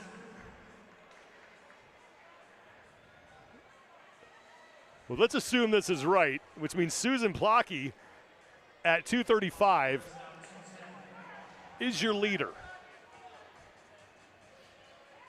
Which means she's tied now with Kenyon. I think she's on the far right as Plackey, and you can see her right arm.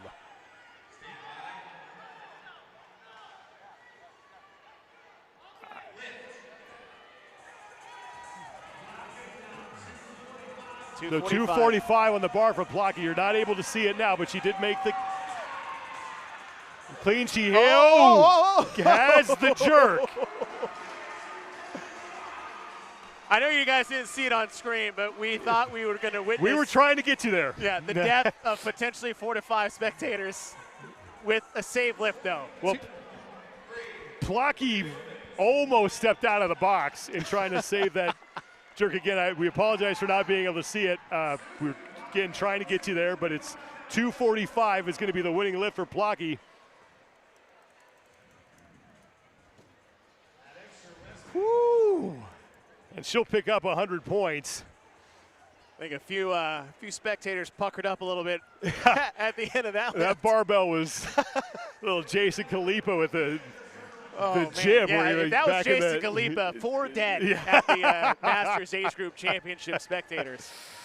Now the 40 to 44-year-old women are done. 35 to 39-year-old age group coming up next. We'll take a break. We'll be back here at the 2025 Age Group CrossFit Games.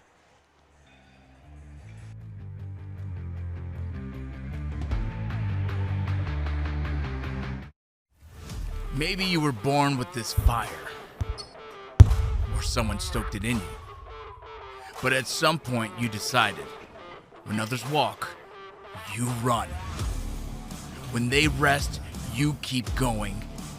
And when they give up, you're just getting started. What makes you compete is why you'll thrive. Apply now.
Competition continues here inside the Greater Columbus Convention Center. On day number 1 of the 2025 Age Group CrossFit Games, the barbells are still on the floor, and we are now to the 35 to 39-year-old division for the women. I am Sean Woodland alongside Chase Ingram. 7K run earlier today. Thank God that's over. And now it's time to lift some weights here in the 1 rep max clean and jerk, the second and final event of day number 1. I believe the word is projecting when we talk. No, not at all. Give me the 7K all day, but we do have the max lift of the weekend. 4 attempts with a 1 rep max clean and jerk, 20 seconds to lift, plenty of time to rest. And with those 4 attempts, you've got an opportunity to gamble a little bit more in those second 2. So lift with confidence in your first 2, and then lift with caution to the wind on the last 2. First of 2 heats for the 35 to 39-year-old division, 15 women on the floor. And we will do our best to track the lifts that are coming in here, as we're still seeing some barbells being loaded. Still the heaviest lift in all the women's division. It's coming from the 14 to 15. 14 to 15. I'll say it one more time for you guys watching it. 14 to 15. Girls, 260 is the heaviest lift for the day so far. That's so offensive it should be criminal. My goodness.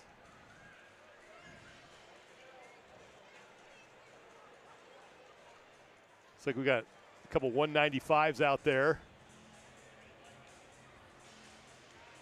In lanes 1 and 3, that's Brittany Simon and Tamika Erkellens.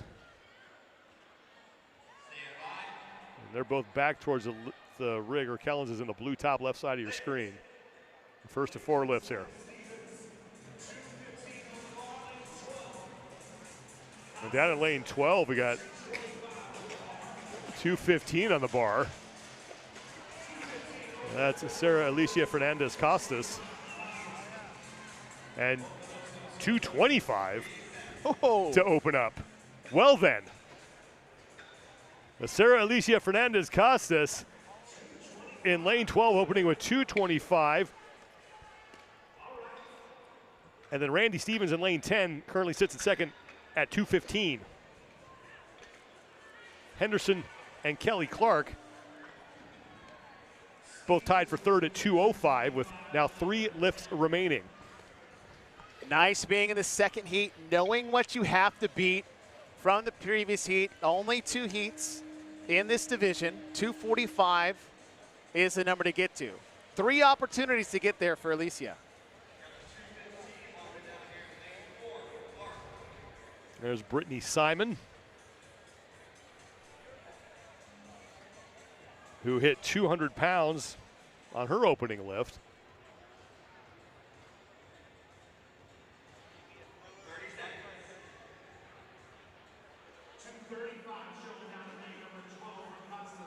Simon finished 9th in the 7K earlier today. Just heard Alicia Costas, who hit the 225, now it's 235 on the bar for the second lift. Sarah Alicia Fernandez Costas down in lane number 12.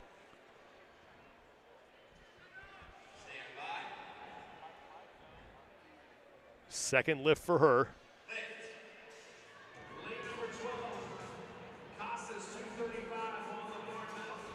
Stevens is in lane 10. We'll keep an eye on her as well. And Stevens just hit 225, and Fernandez Costas is going to hang on to the lead in this heat at 235 now. So lanes 10 and lane 12, they're right next to each other on the floor. Sarah Alicia Fernandez Costas and Randy Stevens. I think you saw with Alicia that shaky is not really the right word as far as when she received the bar for the clean and the jerk as well. I think it's a product of she has so much power. There's a lot of space between her and the barbell. It's landing on her, almost crashing on her in the bottom. It's odd to say, but I think a little bit more weight is going to smooth out that a little bit. So I wouldn't really change anything when it comes to Costas in the next weight she picks, I feel like it's going to get better as the weight gets heavier for her. Halfway through, as we now have 2 lifts remaining. And there is Randy Stevens. Stevens hits 225. Best is 245. It looks like that's what Alicia, to her right, has on the bar. So this will get an opportunity for 100 points. The 2 leaders were on the screen. It's now take a look at Sarah Alicia Fernandez.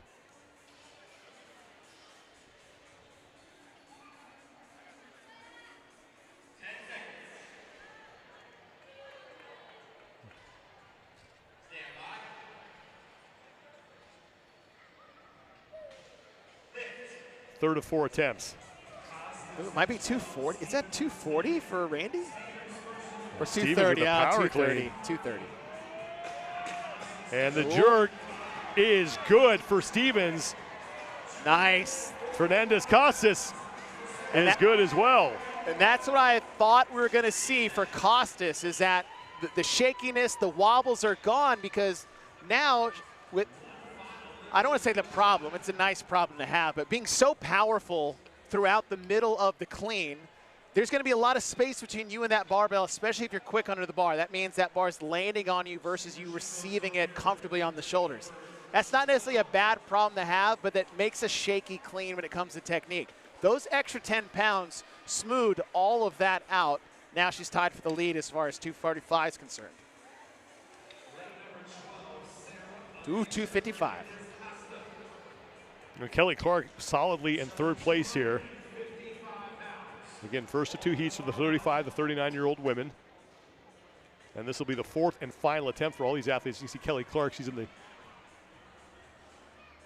left side, barely peeking out behind the scoreboard there. Individual competitors competed at the semifinal regional level.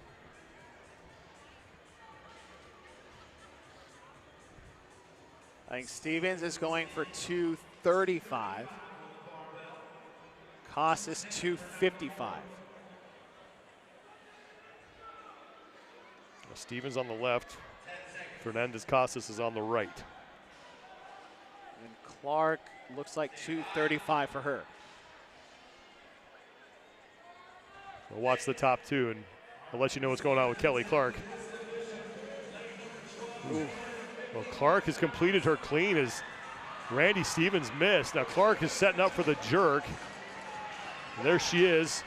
And she will hit it. Fernandez Costas failed. And that was interesting about the 10-pound jump for Costas, because she's tied for first. Now she still gets 100 points, right? She's still got it. But tying for 245, or setting the bar, sorry, at 245, and then that 10-pound jump to 255. Being in the first heat, I don't hate the jump.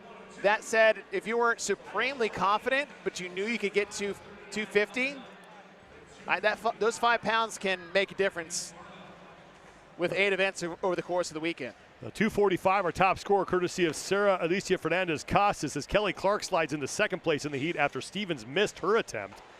The 1 heat remains for the 35 to 39-year-old women. We'll have it for you as our coverage continues here from the Greater Columbus Convention Center for the 2025 Age Group CrossFit Games.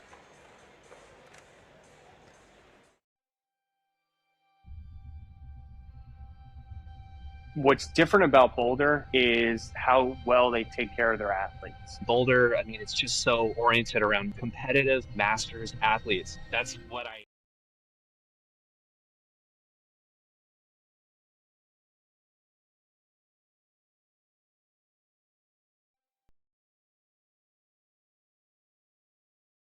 What's different about Boulder is how well they take care of their athletes. Boulder, I mean, it's just so oriented around competitive masters athletes. That's what I am. That's what I do. And Boulder basically helped me make it to the games. It filled all the gaps that I had. Just watching the progress happen pretty quickly was amazing. And I think that Boulder has really helped me close that gap. I'm still not the best gymnast, but my confidence in those movements is really increasing, and my capacity, it's the highest it's ever been. I look back and go, I'm way more confident going into any type of workout. I feel like this is one of the first times I'm not scared of anything that's going to be presented to us. And I saw an improvement in 6-7 months that I didn't have in years. I'm still going. Like, I'm still... Here, it's more of a community of masters athletes completely focused on us, the masters. Every event that you go to with Boulder, they make you shirts, they have,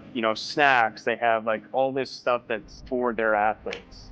Just Boulder itself made me feel like a lot more welcome.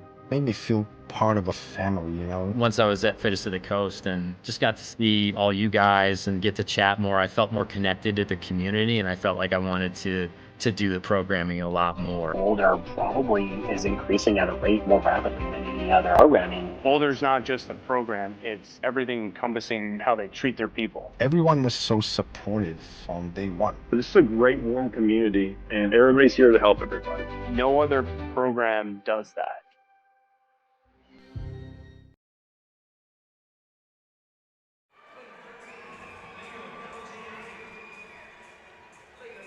Second and final heat for the 35 to 39-year-old women is on the floor.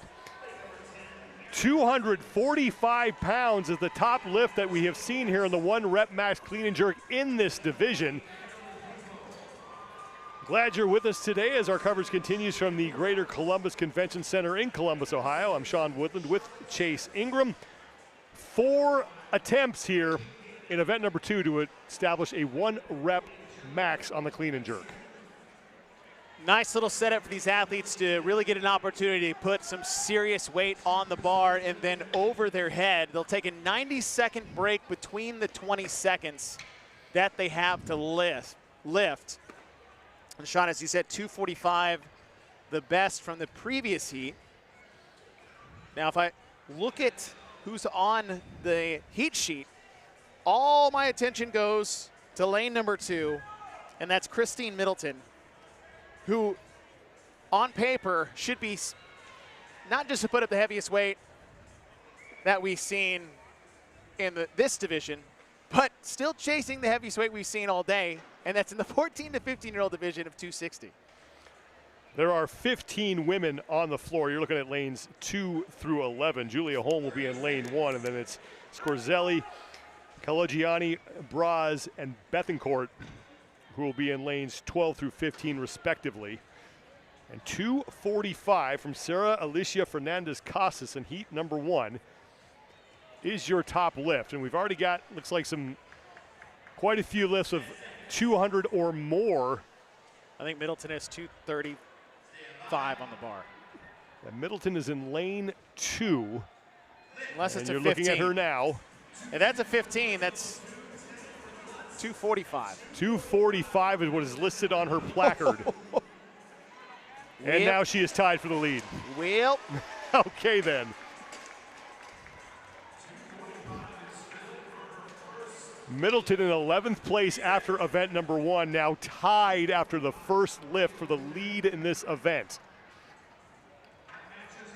Middleton, who has over her career at the semifinal regional level, has some of the heaviest lifts we've seen in CrossFit competition when it comes to moving a barbell.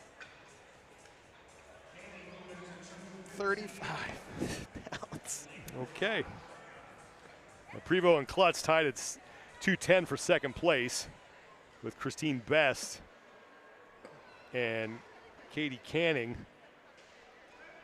Middleton's put 5s on the side. She's in right and center part of your screen, so that's 255 with three attempts left. Well, Carolyn Prevost is in lane 8, and don't forget, she recently competed in Albany. Yeah, she's barely stopped sweating from the CrossFit Games individual competition all but, 3 weeks ago? And she's in the long black pants, just stepped to her barbell and had to step back. It's Carolyn Prevost. One of the most accomplished athletes in this sport. 11 national titles in 4 different sports for Carolyn Prevost. have this conversation about athleticism versus fitness. Are they the same thing?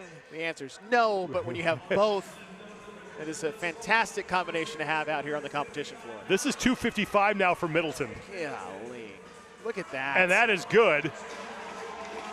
And there was only a couple bad, or no reps, I should say, given out there, so we're still good for most people through 2 lifts. We talked about this in the earlier divisions where an athlete will have a clean, and then they'll sit there in that front rack position and try to almost psych themselves up for the overhead portion of the clean and jerk. Middleton, and this is a strength from her outside of her lifting ability, is she resets so quickly and goes right into that jerk. That is a huge advantage for her when it comes to this lift. Already halfway through here in the second and final heat for the 35 to 39-year-old women. Middleton has the lead in this heat and in the event. As now Sarah Alicia Fernandez Casas's top lift of 245 from heat 1 is good for second place. Keep an eye on Klutz and Prevost because they might be able to get close to that.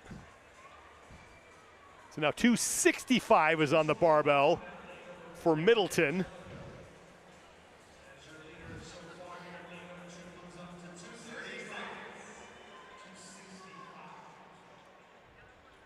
Trying to see what Prevost has on her barbell. I think she's up to 225 for Carolyn Prevost. And Klutz in lane 11. Can't quite see what she has on her barbell.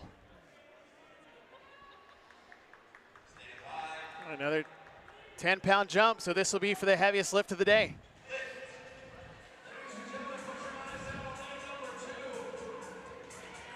Middleton, 265, stands it up easily. And that is good. Oh my goodness. And finally someone beats the 14-year-old. Finally. Jeez. For Middleton, it's looking better and better. The biggest struggle she had was the first lift. Now, she did open at 245, cold, not cold, but from the warm-up area. Usually the first lift is the most out-of-control one because you're just trying to get back into the groove. But lift after lift, 245, 255, 265. She just threw 275 on the bar. Okay. Well, Middleton has already got the event locked up. And no one on the floor is even going to be close to beating her. So at this point, she's just going to try to show off a little bit. She's got the 100 points more or less locked up. And again, had a solid start to the day. Finished 11th in that 7K run. The opening event here at the 2025 Age Group CrossFit Games for this age group. We'll try to see where Klutz is in lane number 11. Can't quite see her placard. 30 seconds.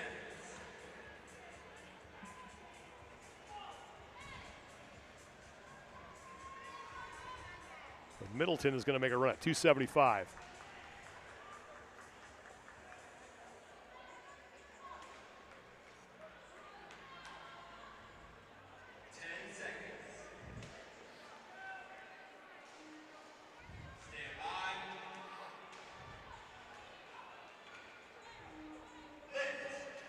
Fourth and final lift.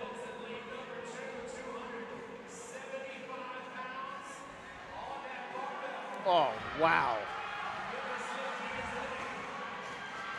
Oh, Misses the jerk, but it doesn't matter. She's still going to get I don't know. She the might event try win. it again. There is no need to do that.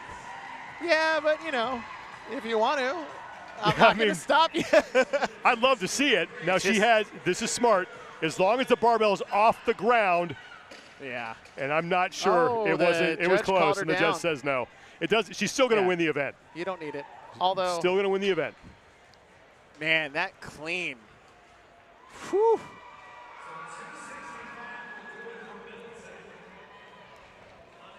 Christine Middleton ends her day disappointed that she didn't get the lift, but I think that 100 points is going to help blunt that dissatisfaction. Now 35 to 39-year-old women are done. We're going to turn our attention to the men coming up next. Back to the teenagers. The 16 to 17-year-old boys will be on the floor as our coverage continues here from the Greater Columbus Convention Center.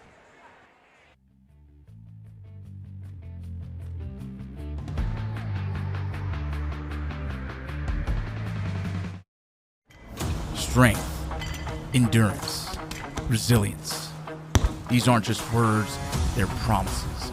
Ones you make every day to protect, serve, and defend. You put in the work, now put it to the test. Because when the mission calls, you answer. Join the mission.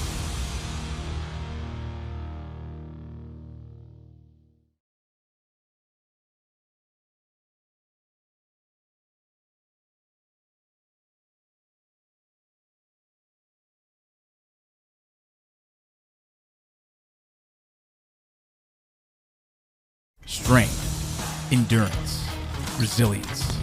These aren't just words, they're promises. Ones you make every day to protect, serve, and defend. Because when the mission calls, you answer. Join the mission.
Maybe you were born with this fire, or someone stoked it in you.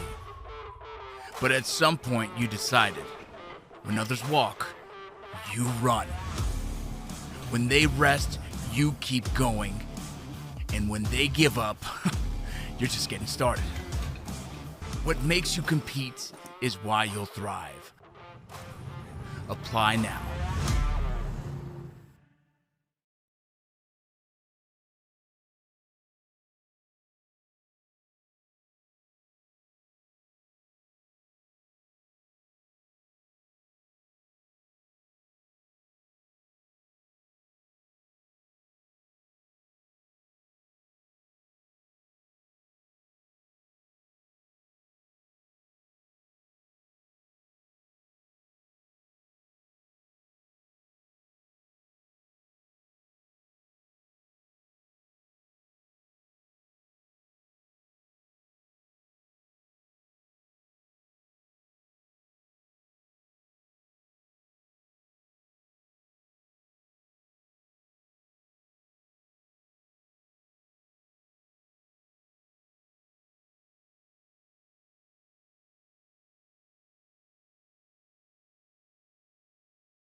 Nice job. Just a few more minutes, we're going to be back to the action. Thank you guys for coming out. I'd like to have a little bit of fun. Big shout out to our Navy.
We are back, and so are the receptacles.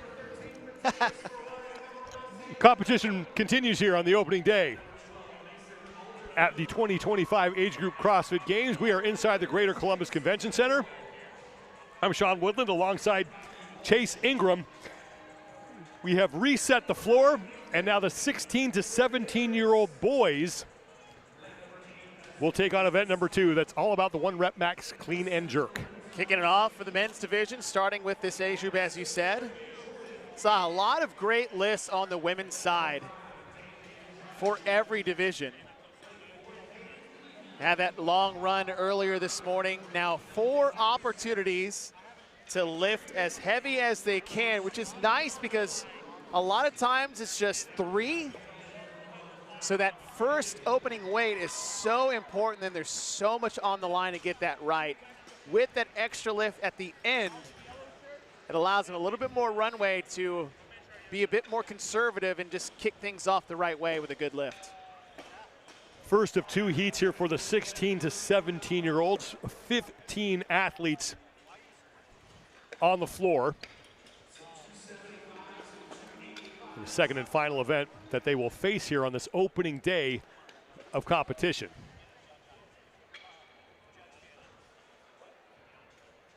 And right now we've got a couple. I was like, what opener is going to bruise my ego? Yeah. And the answer to that is yes. The 225, maybe a 235 out there. I'll have to wait to see when the scores start rolling in, but the barbells are loaded and the athletes are ready. You have less than a minute now before we start the first 20-second window. 265,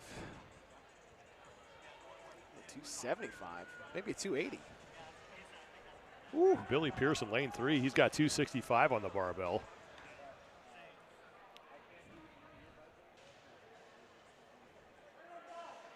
The odd number lanes are back in the background towards the rig. The even number lanes will be closer to the crowd.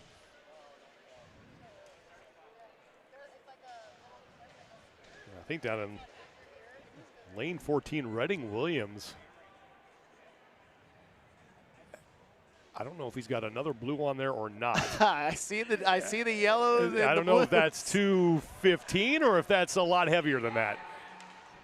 That's either 215 or 305. I'm going to go with 215. A 265 clean is good in lane number 3 for Billy Pierce. The jerk is good as well.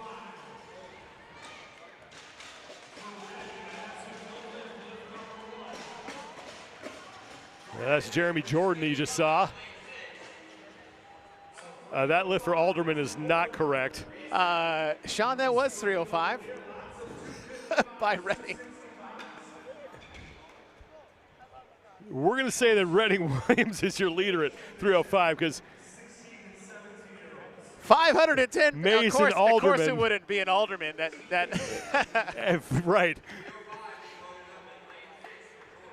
That might not be the right number sequence. Well, now, although Mason Alderman is a former champion in weightlifting for the 11 and under division. And being the son of Ben Alderman, weightlifting is in the blood.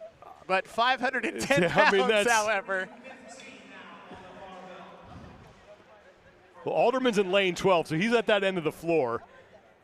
That's him. I'm partying. That's not him. I thought it was. That's Dane Andrade. But Alderman's in lane 12, so he'll be closest to the railing. And again, I don't see. Not sure what his score is, but that is not correct. Redding Williams at 305. I think Alderman has 265 on the bar, or 275 on the bar. There he is. For Alderman. Yeah, there's no way that was 510. So we're going to correct that here after round number 2. Redding Williams is next to Alderman. He is in lane 14, and he put up 305 on his opening lift. Redding went up 10 pounds on the right side of your screen at 315. Far right side. Right there on the edge, and the jerk is good for Redding Williams. Alderman's jerk is good as well.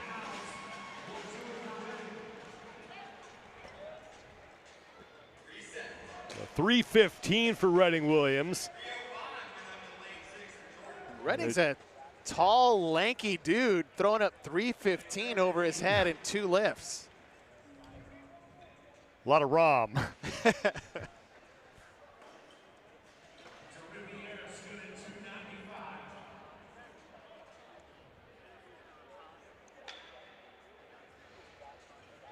There is Mason Alderman.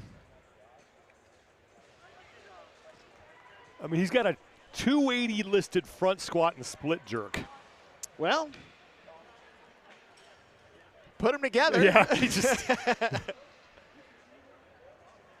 Though on the bar, he might have 285 on the bar. Yeah, and no shock here, Alderman dead last in the 7K run to start.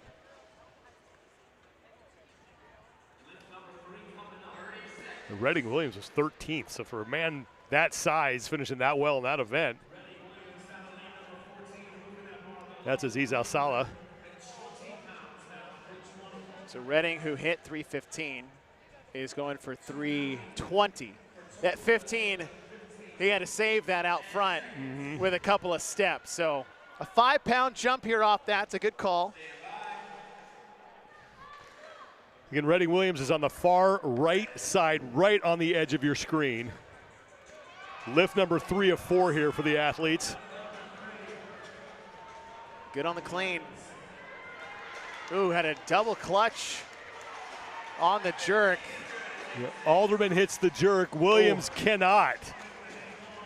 Usually when you see the double clutch in the rack position, rarely does that bar actually get over your head successfully. So Jeremy Jordan in lane 6 has now tied Alderman for the lead. And there's Alderman. And Redding Williams is, I think, trying to, maybe for a second, he's trying to see what Jordan was loading on the bar here for this 4th and final lift. Again, Jordan, lane 6, middle of the floor. He's sitting on his barbell. So he's already made up his mind, I think, as far as what he's doing. I'm trying to see his placard, but looks can't like get a view of it. He's got 2.5s on, so he's probably trying to hit 20, unless he's jumping at 330, which I don't think he's doing. So Aziz Al-Saleh was sitting on his barbell. I think Alderman might have 310 on the bar. Al-Saleh going for 300. Well, Redding's not going up, nor should he. Couldn't get the last lift, no point in adding weight. This is not like failing a snatch behind you. We're like, all right, I can go up 5 pounds. I over-pulled on that. Jeremy Jordan in lane 6 right now, middle of the floor. He's right behind the scoreboard, trying to see what he has on his barbell. It might be 320.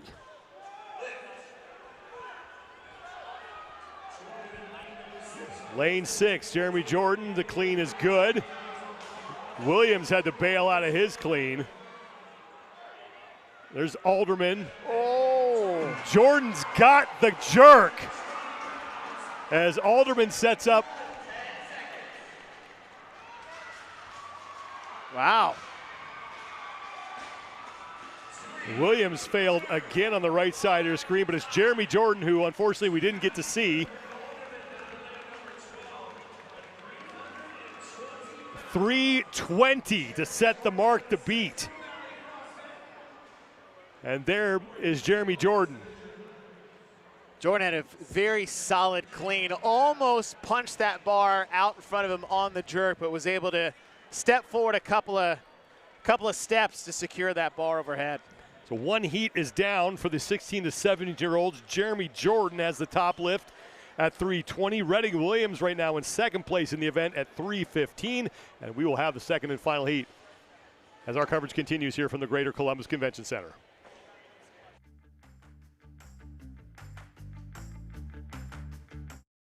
People always say, when the dust settles, that's when I'll make my move. Not you, though. The dust, that's where you live. You love the excitement, the energy, the grit. Because you know, without a shadow of a doubt, the dust may settle, but you never will. And neither do we. Join now.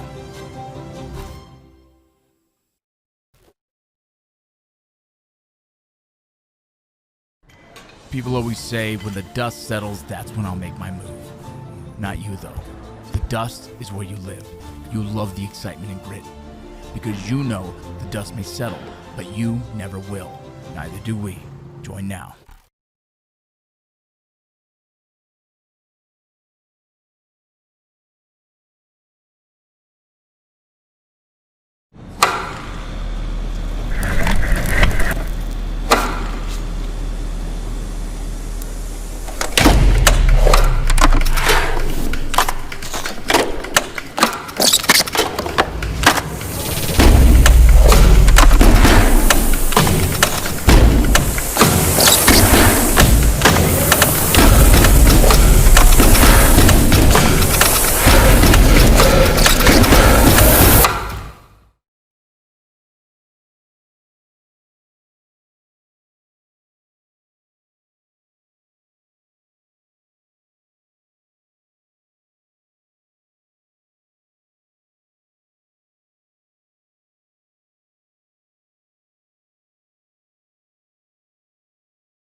as they close out their first day of competition. 4 days here at the 2025 Age Group CrossFit Games, as we are inside the Greater Columbus Convention Center in Columbus, Ohio. I'm Sean Woodland with Chase Ingram.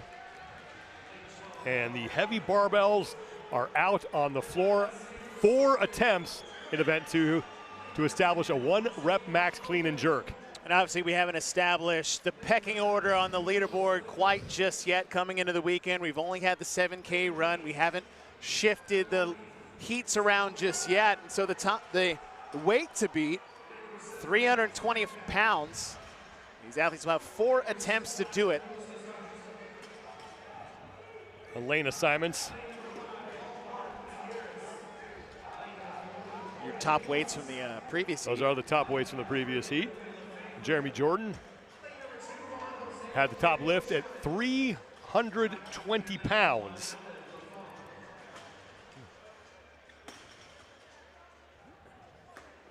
See the conch shell in the stands as a wide range of athletes this year, more than we've seen at the age group finals in a long time as far as international athletes. And the conch shell, we can hear it. It is blowing in the stands. That's Kulani Subiono's fan base that you're seeing there. Subiono's going to be in lane number 8. And I think he's already got a weight of more than 300 on there. Looks like he's changing the weights again. What he had on there originally looked like 305. Dropping the blue, putting on the white, so he might be loading 315.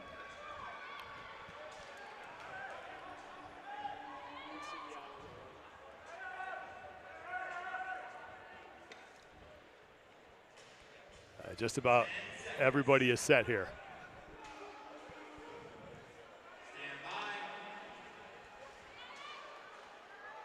Subiono right in the middle of the floor.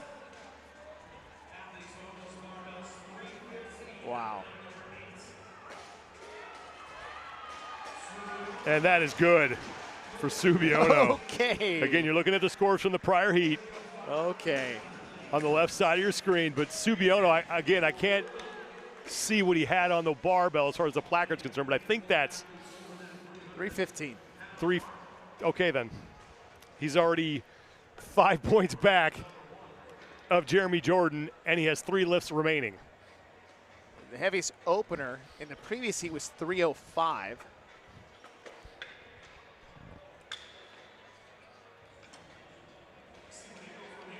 And being in the second heat and knowing what you have to hit, also being aware of those around you and what they're going for.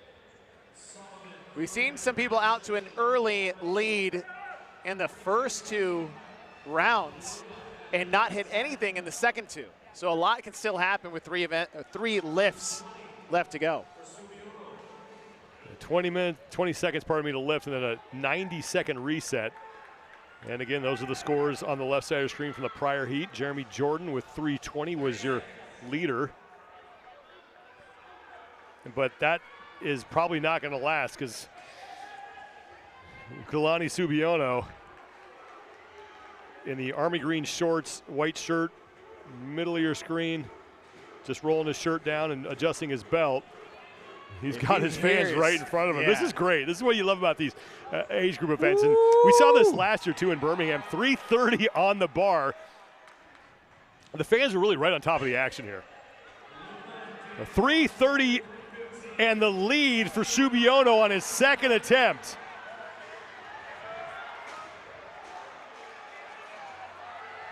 Wow. And that is good. Facundo Salica in the background's got 300 in the front rack, and he's going to hit that. We have a new leader. Little out in front on the clean. The jerk, way easier. And it's more of a bar positioning thing than it is a strength thing for Subiono. Clean that up. I say clean that up, but no pun as you intended. add more weight to 330, which you've already hit. Trying to do the math. As Coach Bergener used to say, like, what do you say to someone who maybe cleans 330 and it's a little out front? Nice lift.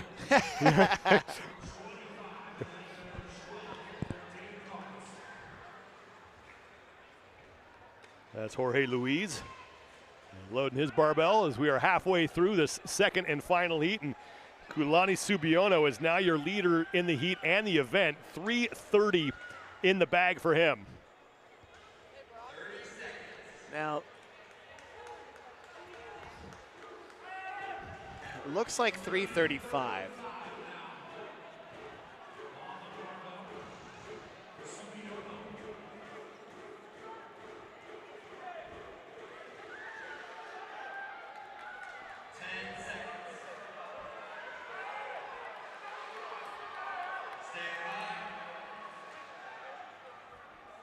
Third of 4 attempts here. Subiono making a last-second adjustment to his barbell.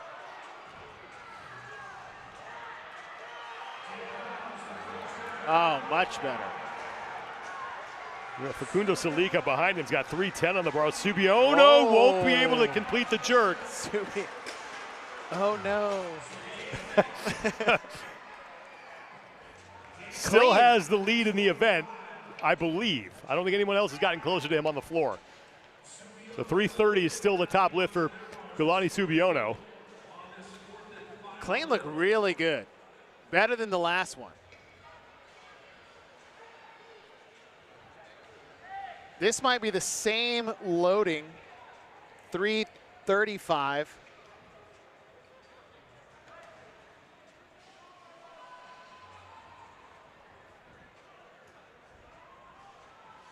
Is that Olivier Dancause? Yes. Over in lane 12. So matching up, that would be the same loading that Subiono has. So he's not out of the woods yet. So Olivier Dancause from CrossFit Chicoutimi is trying to put some pressure on Kulani Subiono. Both going for the event win here. That was Juan Jose Caneo Chavez you just saw. There's Dancause on the right side of your screen, just taking the swig from the water bottle. 335. 335 for Subiono and Dancause. The Subiono, you can see him, he's in the white tank top, left side of your screen. Try to watch both these athletes lift here. And Subiono is coming off a miss.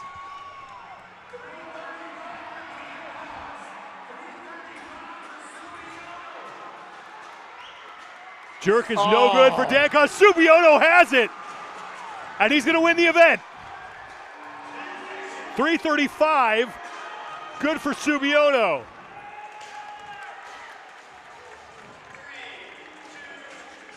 So impressive, coming off the miss at the same weight, coming back to hit it. Well, Dancause should get second place in the event. But Kulani Subiono, with his fans in tow, is going to take the 100 points.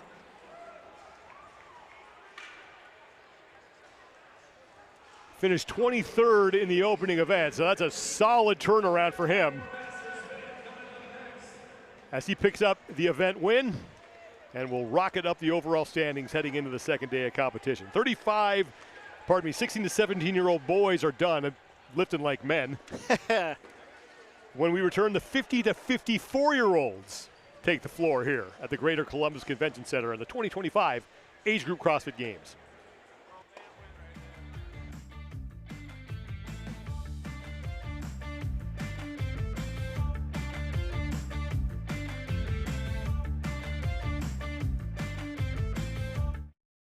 People always say, when the dust settles, that's when I'll make my move. Not you, though. The dust, that's where you live. You love the excitement, the energy, the grit. Because you know, without a shadow of a doubt, the dust may settle, but you never will. And neither do we. Join now.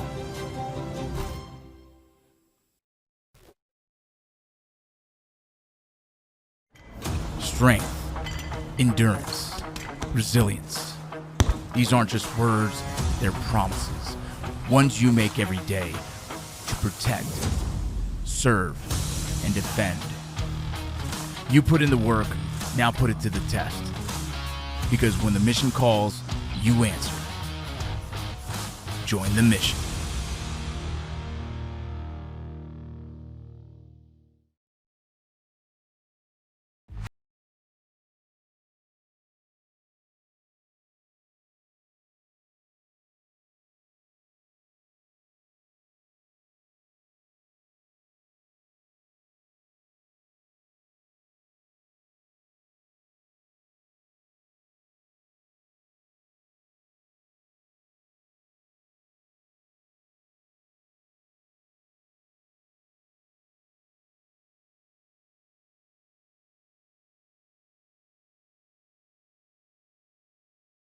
Masters, the 50 to 54-year-old men making their way to the floor for the first of two heats in event number 2, the final event of the opening day of competition here at the 2025 Age Group CrossFit Games. I'm Sean Woodland with Chase Ingram, and it's the max clean and jerk. 4 attempts to get as heavy as you can, 90-second break in between each attempt. You have 20 seconds to hit the lift, or at least get the bar off the ground to attempt the lift. And with 4 opportunities, allows these athletes to tinker a bit more in those first 2 attempts to see how heavy they can get on the last 2. So 14 men are here in the opening heat, as lane number 1 is going to be empty. The even numbered lanes will be closest to the fans. The odd numbered lanes will be back there towards the rig.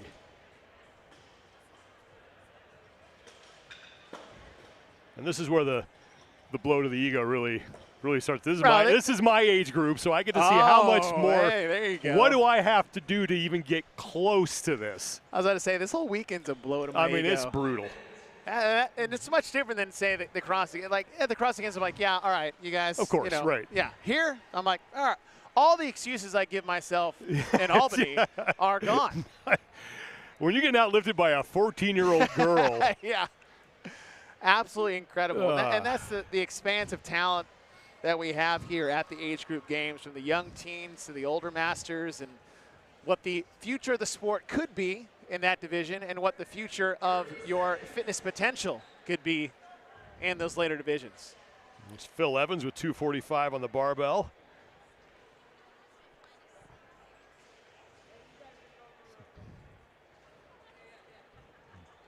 Pretty solid opening lifts here out on the floor. Yeah, we got a 275 there in lane 2.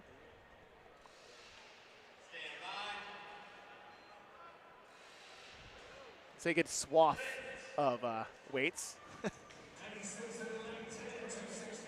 Gee. And again, a lot of these guys living above parallel at this moment. Hey, yeah.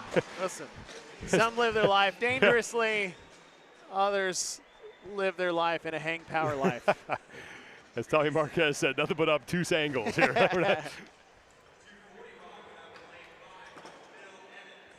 That's Joshua David Miller, hit his opening lift. He hit 275. A little shaky on the jerk, but clean looked very nice from the floor. Looks like he'll bump up to 285.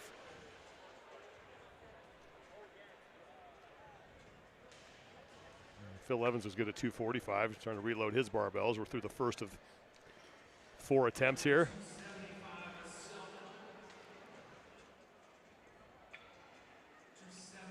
Got a couple 275s out on the floor right now. I think one of them's down in lane 10 with Eddie Simpson. That's Joshua Miller, who hit 275 in his opening lift, now going for 285. Nope, that's 275. And so is that 275. Variety of colors. That's Eddie Simpson. All the proper master's accoutrements.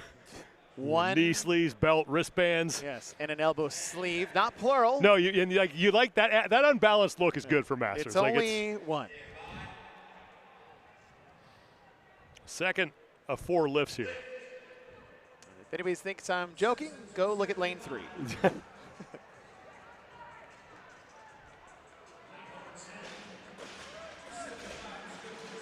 Simpson hits 275 there in lane 10. Looks like we might have 2 or 3 275s good in this heat.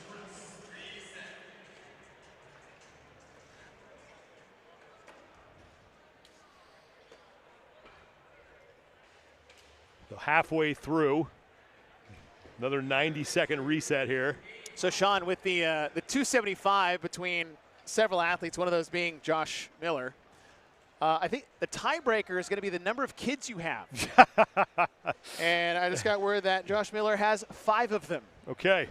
So good luck, everybody else, on that tiebreaker. That's a man that can deal with some stress.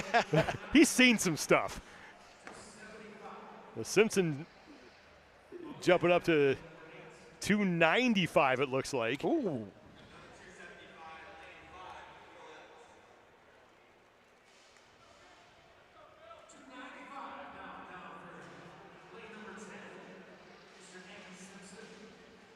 Simpson going for 295. Miller's got 285, even though they both had a successful lift at 275. This is the third of 4 attempts. I think another 285 on the back row. Looks like lane 11 also has 285 on the bar. There is Eddie. So a 20-pound jump. 295.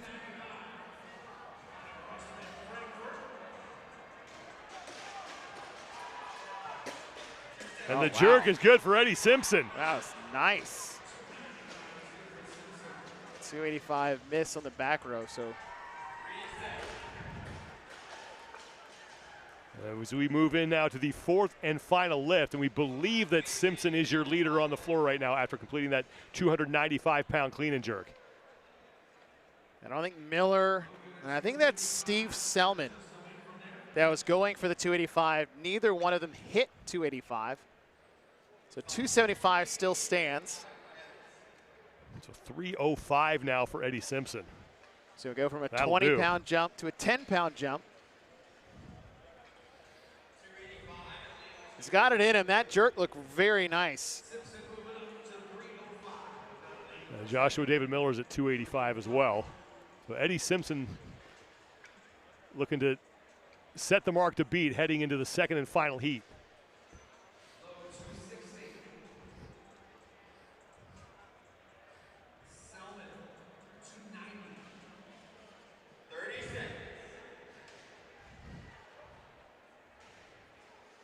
Steve Selman, he's back in lane 11. He's got 290. That's David Bozak. And that'll put him 5 pounds ahead of Miller. Miller didn't hit 285, so he's going for it again. Sasha Tank tried 285, and it looks like he went down to 280. Eddie Simpson, 305. Ooh. Now his jerk was the best part of his lift on the last one. Jeez. And Simpson has it, 305. Hold it up there. Bozak, I believe, at 275 is good. It's like, didn't need to see that lift. Now Miller tried to get it again before the 22nd, so I don't think anybody got in between really that 275 mark except for Steve Selman. Might have got 285 in his last attempt. Well, Eddie Simpson was 4 for 4, and he finishes up with a lift of 305 pounds to set the top mark to beat as we head to the second and final heat for the 50 to 54-year-old age group when we return to the Greater Columbus Convention Center. Maybe you were born with this fire, or someone stoked it in you. But at some point you decided, when others walk, you run. When they rest, you keep going. And when they give up, you're just getting started. What makes you compete is why you'll thrive. Apply now.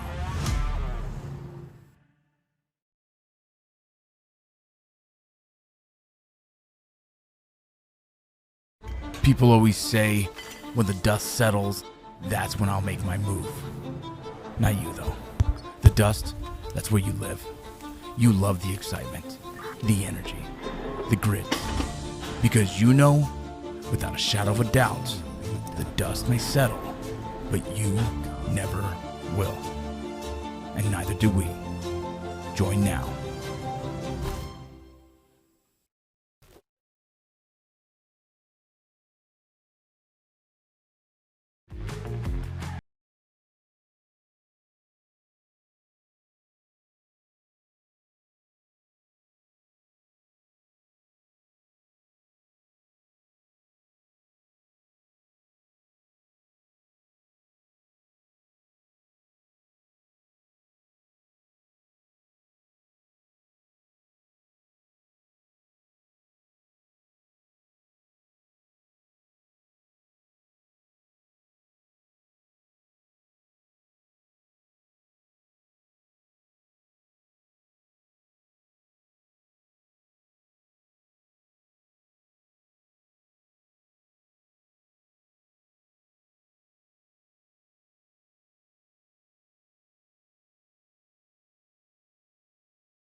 Heat for the 50 to 54-year-old division in the 1-rep max clean and jerk, and everybody's going to be chasing Eddie Simpson's lift of 305 pounds. I'm Sean Woodland with Chase Ingram as the 50 to 54-year-old men close out their opening day of competition with the 1-rep max clean and jerk. 4 opportunities you're going to have to try to best that 305-pound mark set by Simpson in the previous heat. 90-second break in between every 20-second opportunity. Coming off that run earlier today, you got the 2 ends of the spectrum. Long aerobic test to start the day off and closing things out with a heavy weightlifting test for the first of 4 days. Chad Pinther comes in as the man who won that opening event. He's in lane number 1. So keep an eye on him. And plenty of gentlemen in the second heat who can make a run at Eddie Simpson's 305 from heat number 1. They start to reverse engineer that. It's like, all right, what's the weight I'm going to have to hit? Well, you can match them if nobody else does in the heat. That'll get you that 100 points. Best them by 5 pounds. So what are those 4 lifts going to look like based off how I felt in the warm-up area? How do I set myself up for success in that first attempt? There's Eric Dupuis. He's got 245 on the barbell, I think, going by his placard, or maybe just that reads wrong. I can't see if there's. Yeah, he does have 245. There's a couple 10s there on the side. Also got James Grundler in this heat. At least by name. Yeah, James is in lane number 2. Actually, he's not out there. So, lane 2 empty, as that's where James is supposed to be. A lot of powers.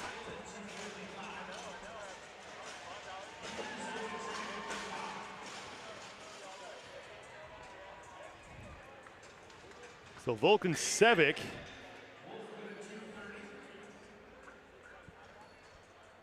in lane 9 at 255, both he and Dusty Highland. And now Joel Hughes, all at 255 to open. And then So Dupuis moving up to 255 as well. So the heaviest openers we had in the previous heat were 265 and 275. So 10 to 20 pounds behind. Of course, we saw a lot of those athletes not hit their last 2 lifts. Hughes in lane number 10 is going up to 260. Volkan Sevic is in the lane next to him in lane 9, so towards the middle of the floor. Right of center on your screen. There's Sevic. Going up to 265.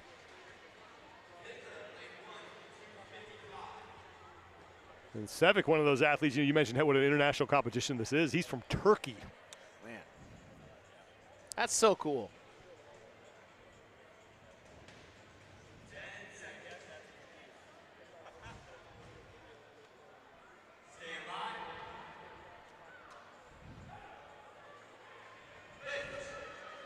.265 for Sevic. Unorthodox but effective. Okay. A push press. 265 for Hughes. Goes up. Highland hit 265 as well. Highland's in lane 12. Dusty. Talk about an OG. Still doing it. And Justin LaSala also hit 265. LaSala's in lane 4.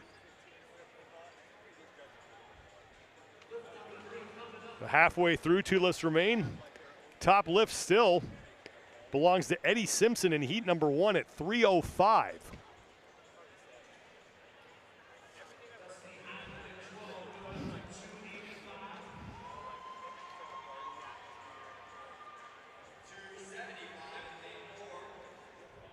Highland going up to 285, I believe I heard.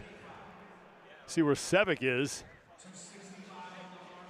I think that with 305 being the number to beat, do you want to try to do 2 20-pound jumps back to back? Obviously depends on what you opened with just to even get there, which shows you how much weight Simpson just put up in the heat before. Or do you want to do maybe a 25, 15-pound from one lift to the other?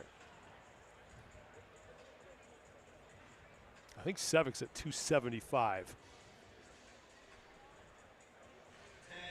Sevic's lifting like it's the 1960s again. Just like the muscle clean strict press. There's Dusty Highland at 285. He hits this, I think he's going to be the leader because Sevic's at 275. Sevic is good on his lift, and Highland is good as well. So 285 for Dusty Highland. There's Joel Hughes. It's 265. And Justin LaSala is also good at 275. Okay. Now you got to look around, start playing the game. What are other athletes putting on the bar? What do you need to beat? What are some of the lists from the previous heat that you got to remember? Because we're all focused on 305 right now, but I don't know if anybody got more than 285 in the previous heat. I don't think they did. Now Highland is there, so right now Highland is in a top 3 spot in the event. And the question is, does Dusty, what's the jump he makes? And what that really needs to be is, well, what's Sevic going to do? Is he going to do 285? I think he's up at 285 now. All right, so that's at least going to tie me. So I've got a buffer there. So Highland's gone right back to the barbell. He's adding I think another. He's adding 2.5, so that's going to split the difference. So that looks like 300 for Dusty. Now Sevic's only going to do that. We got to know in the previous heat, was there a 285 or a 290? We didn't have the scores for that heat, but from what our eyes and what we heard on the floor, I don't think anybody got to that mark. So second or third should be good for Dusty as it stands now before he even attempts 290.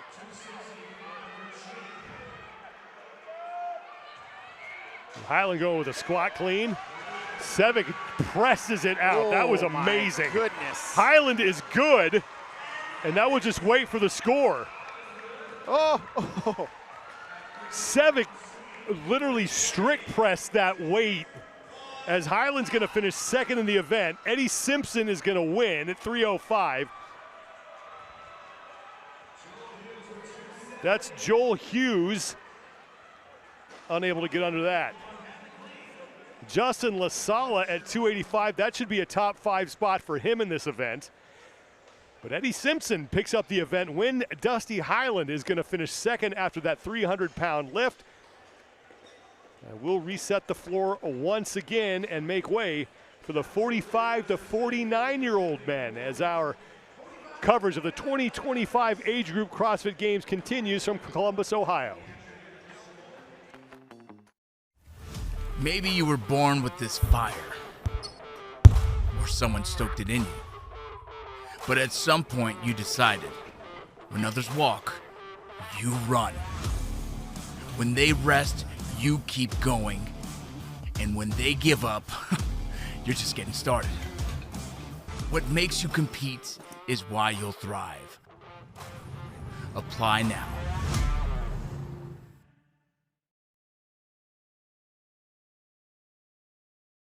People always say, when the dust settles, that's when I'll make my move. Not you, though. The dust, that's where you live. You love the excitement, the energy, the grit. Because you know, without a shadow of a doubt, the dust may settle, but you never will. And neither do we. Join now.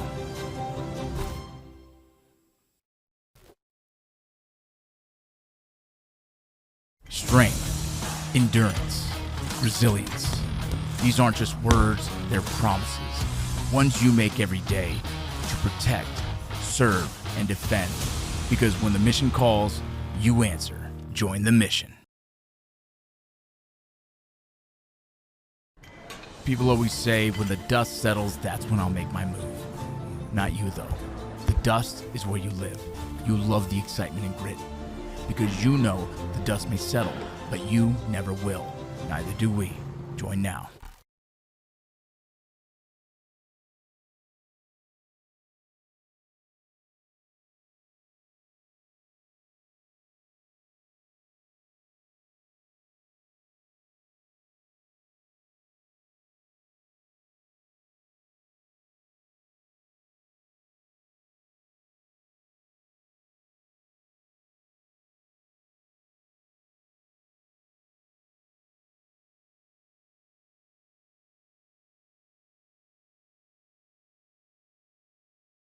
Day number 1 of the 2025 Age Group CrossFit Games. 45 to 49-year-old men are up next for event 2, the Max Clean and Jerk. I'm Sean Woodland with Chase Ingram.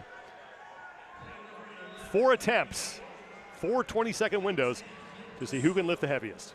2 heats of 15 for the 45 to 49 men. 4 attempts, as you said, Sean. They'll have a 20-second lifting window. As long as the bar comes off the floor before that, they'll be able to complete the lift in its entirety.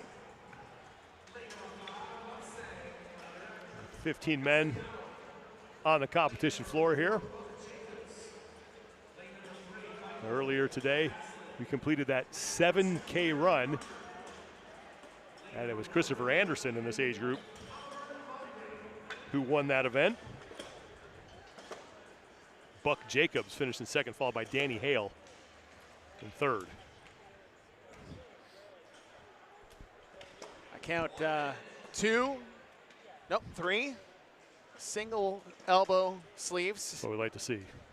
No doubles. It's either 0 or 1. Very binary when it comes to elbow sleeves.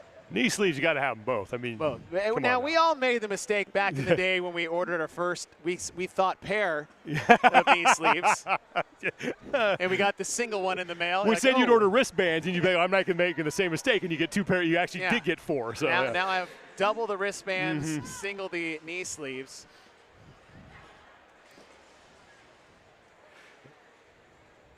Lane assignments on the left side of your screen. About 10 seconds away now from our first of 4 lifts.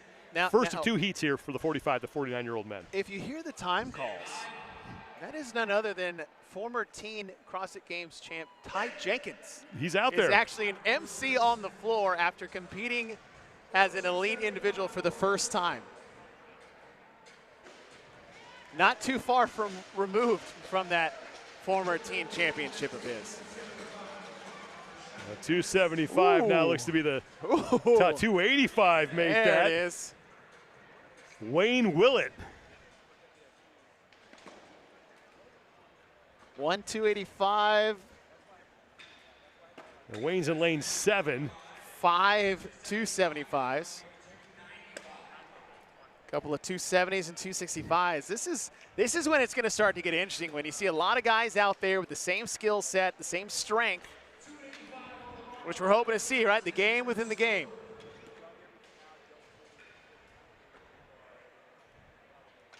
There is Wayne, who opened at 285.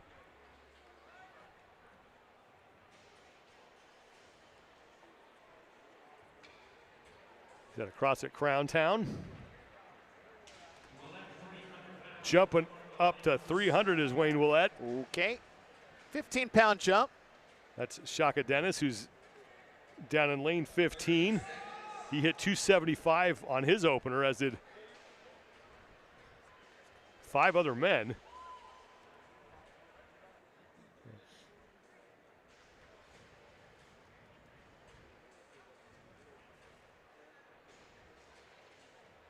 .90-second rest. Ty Jake is doing a great job with that. 10 seconds and the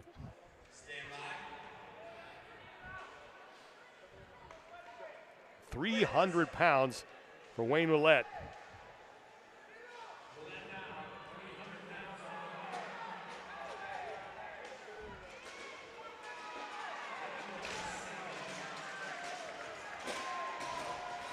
And the jerk is good. Wow. Nice. I was a little concerned with the amount of time that he's in that, but very smooth.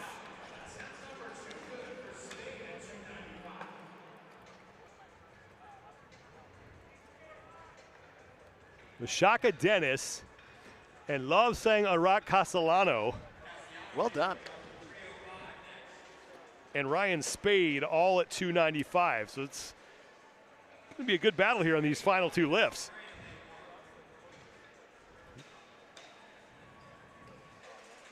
We've seen a lot happen, both good and bad, in the last 2. Some playing a little conservative in the first 2 is almost a technical warm-up for the second 2. It's really that jerk component to the clean and jerk that brings in that technical piece. A lot of times people can muscle an ugly clean. Can't have that. Well, I say that. We just saw it much different. There are exceptions to every rule. Well, that's got 315 on the barbell, trying to hold off Dennis, Castellano, and Spade.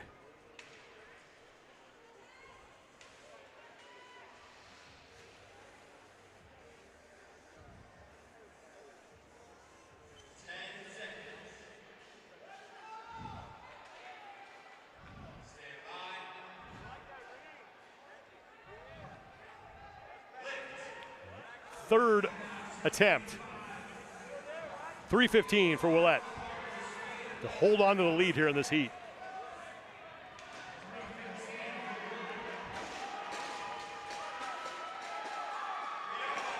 Nice. And that is good. He's in such good control of the bar and his body position. Nothing's too fast. It's not out of control or herky-jerky. Like, very smooth, to the point you don't think he's actually moving fast enough, but that quick turnaround, that dip drive, very solid. Shaka Dennis, far right side of your screen, the backwards hat, he's over towards the railing. He made a pretty good jump to 315, so now we have a tie for the lead here. That slow play. Castellano and Spade tied for second at 305. We'll see where Shaka Dennis goes for his fourth and final lift. Willette's going up to 325. Now Willette's been doing a 10-pound jump his last 3 lifts, although they've all looked basically the same, which is good, at least a good sign for him. Dennis had to make bigger jumps to get to this point. And the benefit there is that he's doing a smaller jump for his last lift, where Willette's doing the same jump. Both at 315. There's Shaka Dennis. Maybe 325 for Dennis. So this would, that's right, they're both at 325, pardon me. They both hit 315.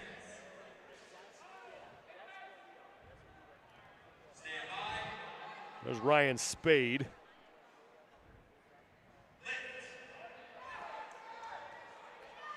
So Willette is in the background, left side, got under it. Dennis stood up his lift. Dennis has hit the jerk. Dennis got it. And Willette missed. So Dennis is going to take this heat at 325. And Willette doesn't look like he's going to make another attempt as his belt is off.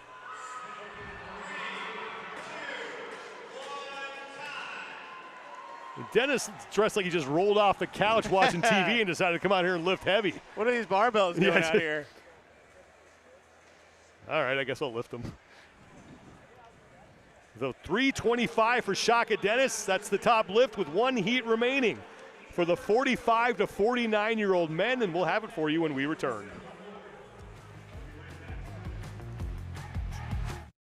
Strength, endurance, resilience. These aren't just words, they're promises. Ones you make every day to protect, serve, and defend. Because when the mission calls, you answer. Join the mission. Strength, endurance, resilience. These aren't just words, they're promises. Ones you make every day to protect, serve, and defend. You put in the work, now put it to the test. Because when the mission calls, you answer.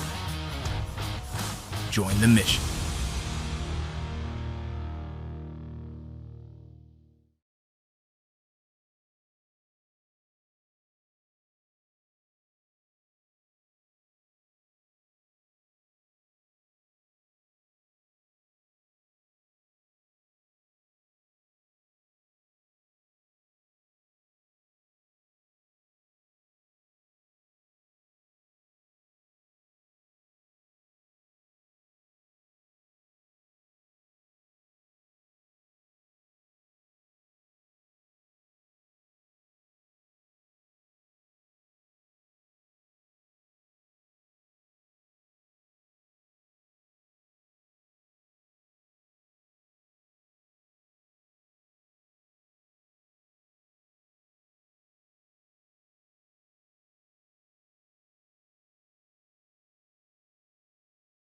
People always say, when the dust settles, that's when I'll make my move.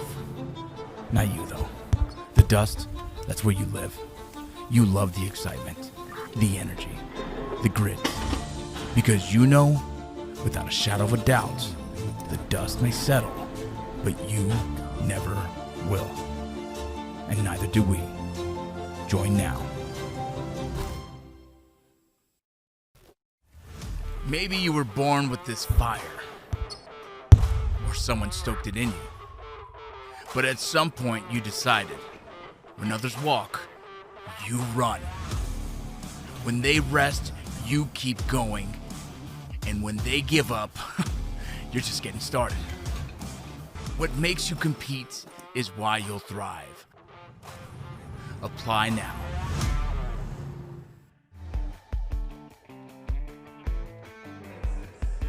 Back inside the Greater Columbus Convention Center in Columbus, Ohio, as the second heat in event number 2 for the 45 to 49-year-old men is set. I'm Sean Woodland with Chase Ingram. 4 20-second windows to establish a max clean and jerk. Coming out of that long run this morning, 4 attempts, as this being the second heat of 2. And 325 is the weight to beat And this heat, you have Jason Grubb, who is trying to do something no one's ever done in his division, and that's win every year while he's in that division. He's at 4, he's 49, and it does not get easier with time, especially as the new crop ages up into your division. Jason Grubb will be in lane 8. He's loading up his barbell right now.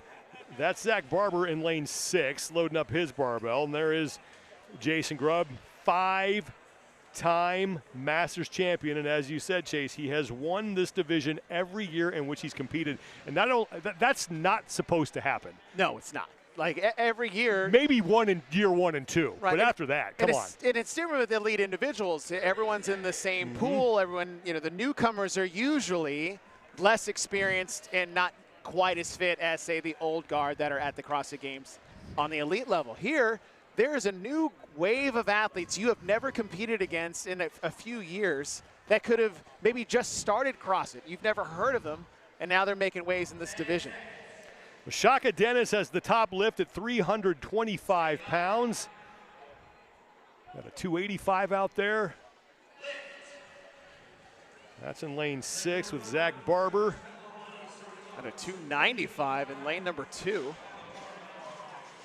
David Johnston. Yeah, David Johnson is a guy who, you want to talk about somebody who could maybe dethrone Jason Grubb. It is David Johnson. The two of them have had plenty of good battles here in this division.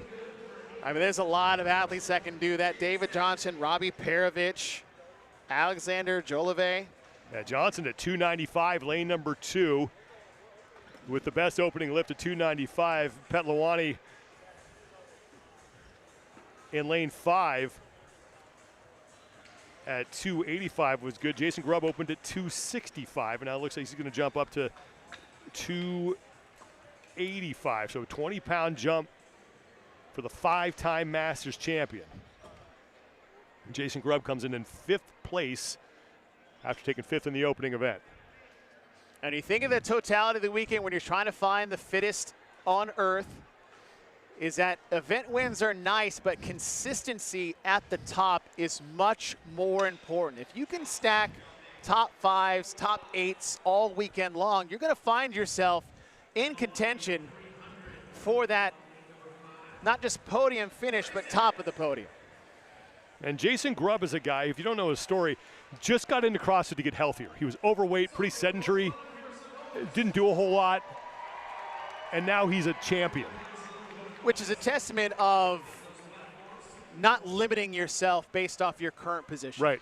Because who knows? He'd try to get in shape, and all of a sudden he's one of the greatest Masters athletes to ever play the game.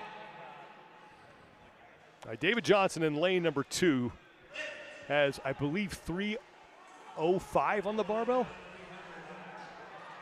The 285 is cleaned for Grubb, trying to get a better grip on it. Johnson, 305, hits it. Grubb is good. Johnson's lift is good as well. Alexander Jolivet hit 295. Petlawani at 300, and now Johnson's still your leader at 305. Again, the top lift, Shaka Dennis, 325 from the first of these 2 heats. And he made bigger jumps in his last 2 attempts than he did in his first 2. He started, I don't want to say conservative, but pretty right there at the top 5 of the first 2 attempts, and then all of a sudden after the 3rd lift, he's right up there at the top in contention for the heaviest lift. So we'll curious to see what type of jumps we'll have going into the 3rd attempt. So Grubb's now at 295. 295. David Johnson's moved up to 315. Christopher Anderson, who won the opening event, is towards the back of the pack here. He's towards the bottom of the standings here at 245 pounds.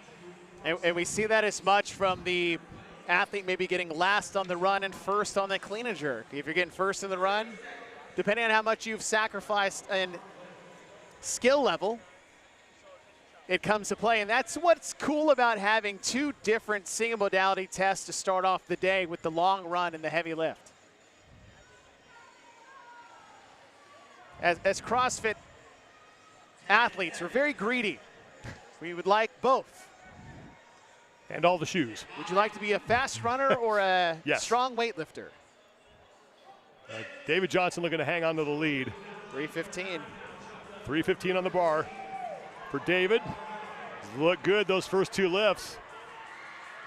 And that is good for David Johnson. Jason Grubb is good at 295 as well.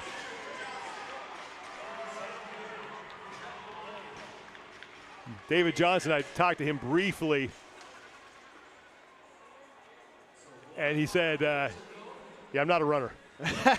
Finished 18th in that opening event, so he's looking forward to this one, and said he felt he had a chance to make some noise here. And with 1 lift remaining, he's now battling for the lead with Alexander Jolivet, who just completed a lift at 315 pounds. Jolivet is in lane number 9, back towards the rig. Looks like Jolivet's going to 325. Same with Johnston, which would also match Dennis. Now, depending on how that 315 felt, which wasn't bad, is it worth jumping to another 5 pounds? And Johnston's doing it. Johnson's making the move. So Let's Johnson, see if Jolivet answers. Jolivet has not touched the greens yet. So Johnston's going for a win here, not just over Jolivet, but to put himself 5 pounds over Dennis from the previous heat. This would be for the outright win for David Johnston. The 325 again is the top mark. Johnson's moved up to 330. Jolivet, as you said, Chase, did not touch his barbell. And Jason Grubb. It's like 305. Trying to see where he is. I think he went up to. Yeah, he's at 305. 305, yeah. Which again, if he can hit this, it could be a top 10 depending on what other people do on this final lift. For the win. David Johnson, 330 for the victory in event number 2. Oh, yeah, not a runner, but he's a lifter, and he's got 100 points.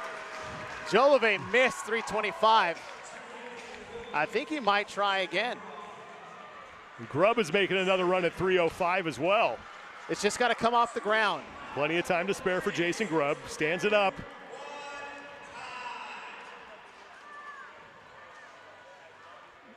Wow. And Grubb is going to hit it. That is huge for Jason Grubb, who came in 5th place overall.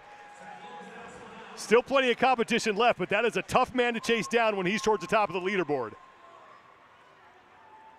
I mean, that could have saved him 20 to 25 points. And when you're trying to, I mean, it's going to be tough sledding for Grubb all weekend long. And to get that lift, I know it's day number 1, only event number 2 is 6 more events to go, but that was a huge double opportunity for Grubb. Well, especially when you talk about a man who is 49 years old, he's at the end of this. Like that point scale is going to get tighter. It just is. You know, biology is undefeated. And that's the game you got to play, especially as you age up. We see this in any sport. You've got to get craftier. You got to steal points where you can. You just can't out-fitness people at the moment. David Johnston didn't out-fitness anybody, but he certainly outlifted him. 330 pounds, he gets the event win. Jason Grubb's got to be happy with that performance. When we come back, we hand things off to the 40 to 44-year-old men. Day 1 continues here in Columbus, Ohio of the 2025 Age Group CrossFit Games. Strength, endurance, resilience. These aren't just words, they're promises. Ones you make every day to protect, serve, and defend. You put in the work, now put it to the test. Because when the mission calls, you answer. Join the mission.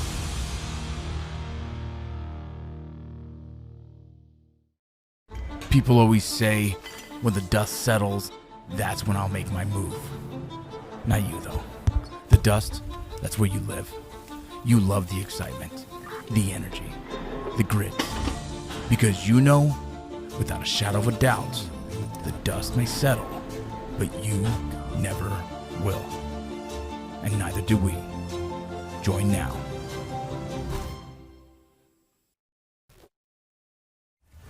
Maybe you were born with this fire, or someone stoked it in you. But at some point you decided, when others walk, you run. When they rest, you keep going. And when they give up, you're just getting started. What makes you compete is why you'll thrive. Apply now.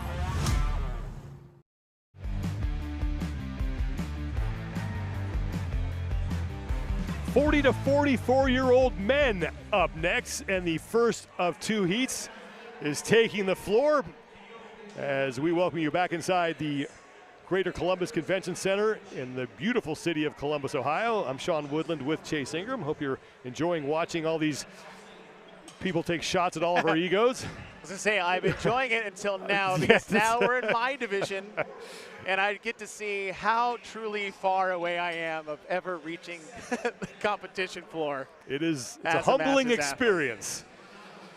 4 20-second windows with 90 seconds in between each one to establish a 1 rep max clean and jerk.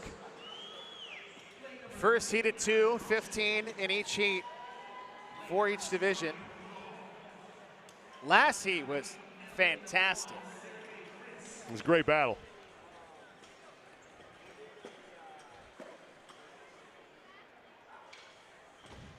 Athletes here in this opening heat, 14 of them on the floor. Lane assignments on the left side of your screen. And Justin Brewer will be in lane 12. He's the man who won the opening event, that 7K run, earlier today. See how balanced that fitness is after the first day of competition. Also be fun to see over the course of the next 3 days after day 1 is done is those at the top of the leaderboard clearly have a balance of both time domains and modalities. How does that shake out over the next 6 events throughout the weekend? I think Ryan Woodall in lane 2 has the heaviest bar for this opening lift. He's got 315 loaded up. Couple 275s, 295, 305.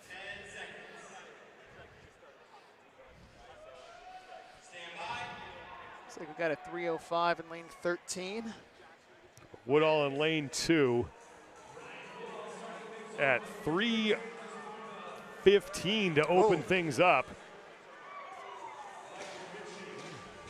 And he will hit it. So all the opening lifts are good. And there is Woodall's score. That will be the top lift after round 1 at 315.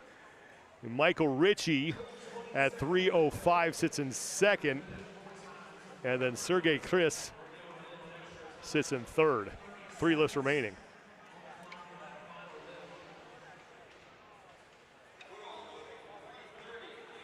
And no shocker here, Ryan Woodall in event number 1. Last. Well, I was like, I see a lift I can do out there, Mr. Ben Firth. 0. It's one of those moments where we're watching the PGA Tour and someone knocks in the woods like, shit, I can do that. Yeah, well, okay then. If you can pay, I can go shank one into the trees.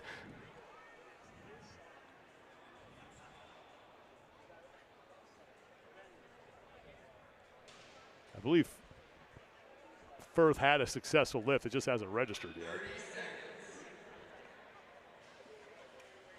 Woodall has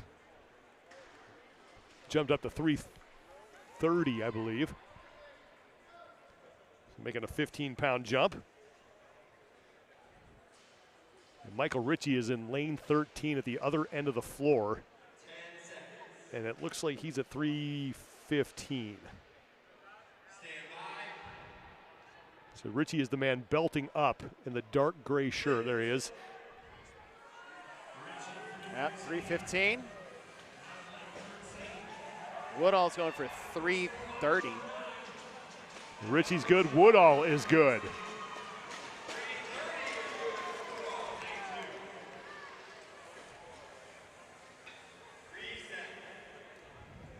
Now Brett Owsley in lane number 11 has now moved into third ahead of Chris.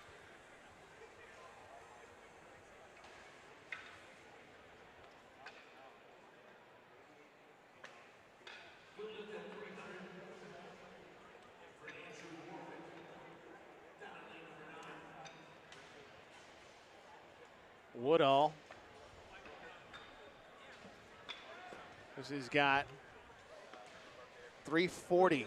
So he hit 330. So jump 15 from lift 1 to lift 2. Now jumping 10 from 330, looking for 340.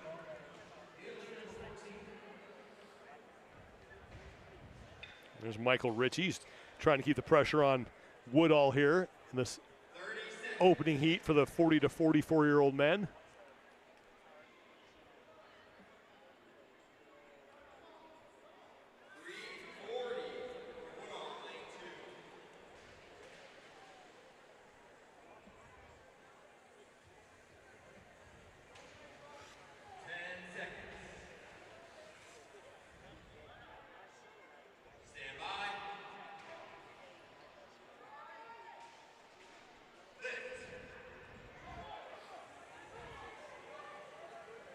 Lift number 3 for Woodall. Looked really good on the first 2. Trying to get that right arm adjusted. And just loses it forward. I think that's all in the hand position. Really on the edge of his fingertips in that front rack position. It's so hard. It's hard enough to jerk 340, but to try to re-grip mid-press. Woodall still has the lead. Ritchie was good at 325. Ross Whitney has now moved ahead of Owsley for 3rd. We'll see what Woodall does here with this 4th and final attempt. And it looks like he's going down at, well, is he going up? It looks like he is going up to 345. Okay. Yeah, it was 340. He just took the 5s and 2.5s off, so he's going for 345. And I think Ritchie's up to 335, I think. Judging by, I can't see his placard. I'm just trying to look at his barbell.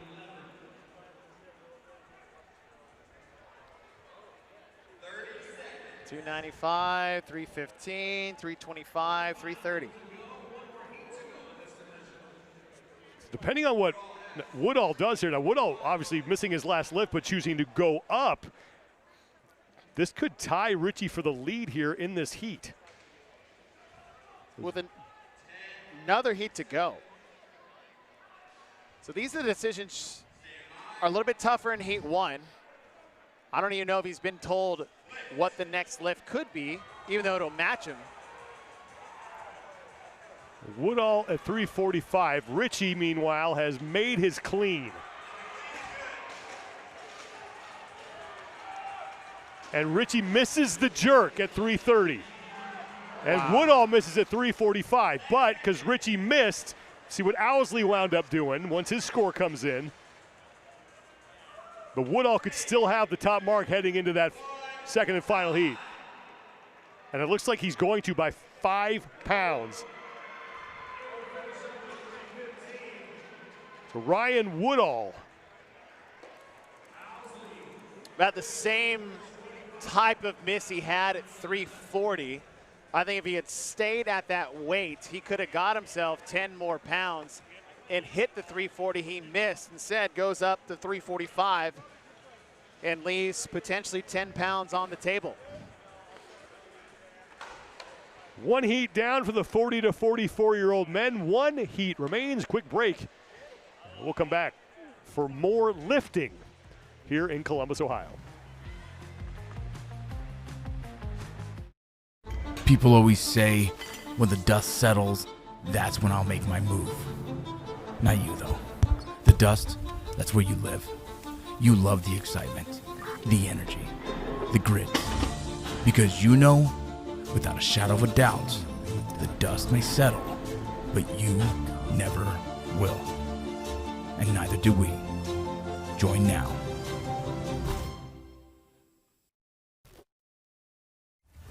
Maybe you were born with this fire, or someone stoked it in you. But at some point you decided, when others walk, you run. When they rest, you keep going. And when they give up, you're just getting started. What makes you compete is why you'll thrive. Apply now.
Action continues for the 40 to 44-year-old men, second and final heat, taking the floor here for their second and final event of the opening day of the 2025 Age Group CrossFit Games. Thanks for hanging out with us today on this Thursday afternoon. I'm Sean Woodland with Chase Ingram. The top lift here in event number 2 from the opening heat belongs to Ryan Woodall at 330 pounds. 4 opportunities for these men to beat that. 4 lifts, 20 seconds each attempt. The bar just has to come off the ground. So you could miss in the first 10 seconds and wait and possibly get it, but there's a window that got left open by Woodall, trying to go 340 and 345 and not getting it. I think that's the first time we've seen a leader miss his final 2 lifts. Or miss a lift and go up. Right. And then miss the lift again. We do have a former CrossFit Games champion in the field. We do. In lane 2 is Graham Holmberg. And for those of you who may have gotten to this sport late, you've probably heard of a guy by the name of Rich Froning. Well, Graham Holmberg is the only man to beat Rich Froning at the CrossFit Games. That happened all the way back in 2010. Hashtag I'm old. Yeah.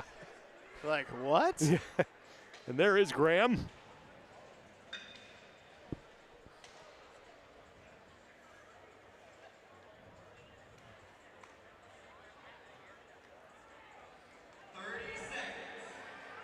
Looks a little bit different than he did 15 years ago. I think he had a lot more hair on the noggin. I think we can all say that.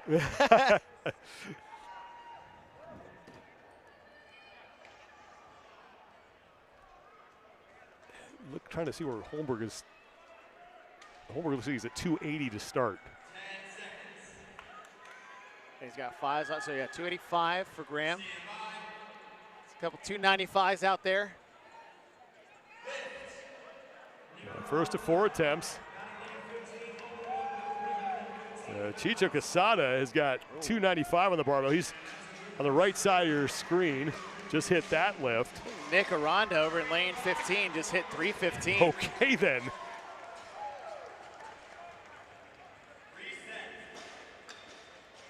Holberg's lift was good.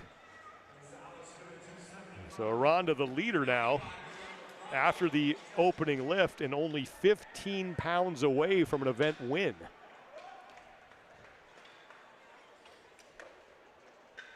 Ruth and Casada both at 295 along with one of the best names in CrossFit, Paco Bravo.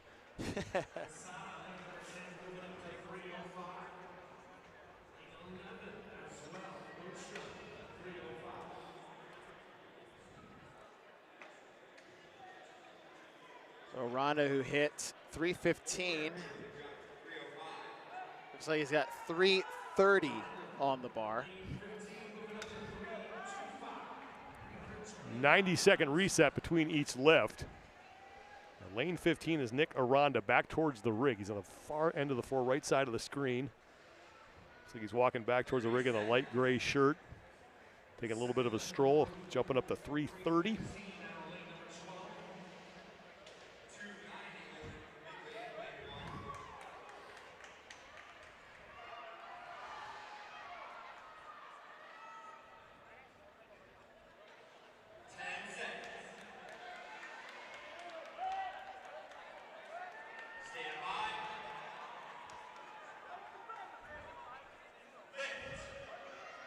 Here goes Aranda at 3:30. Attempt number 2.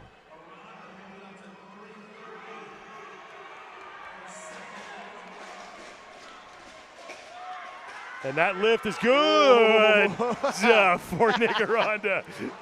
I was going to have to turn into that. Good. Going did not count. But he fought through it. So 3:30 now for Aranda to tie for the event lead with Ryan Woodall. And Kyle Ruth is in second all by himself now in this heat at 3:15. Graham Holmberg jumped up to 3:05. Three-way tie for third place with Josh Boonstra and Chicho Quesada.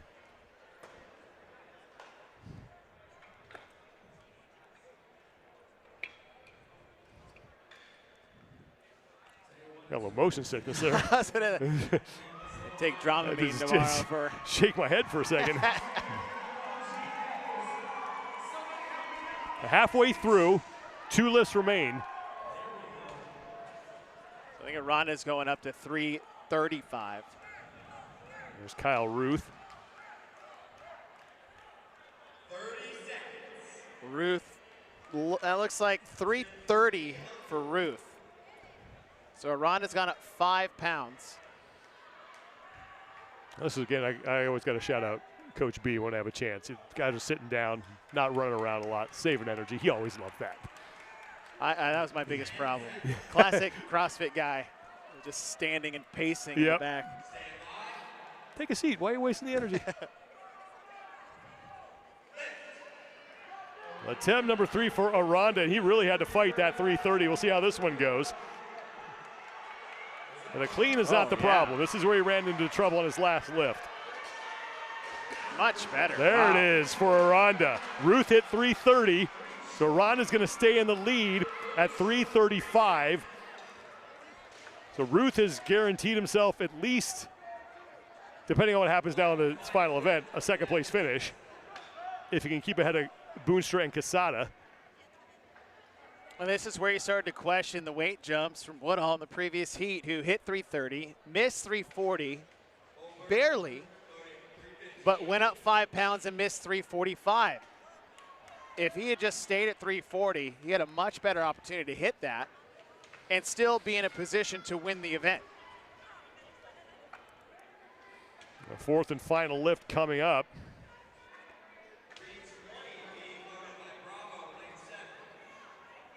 Let's see where Aranda chooses to go, as now Kyle Ruth is only 5 points back of him.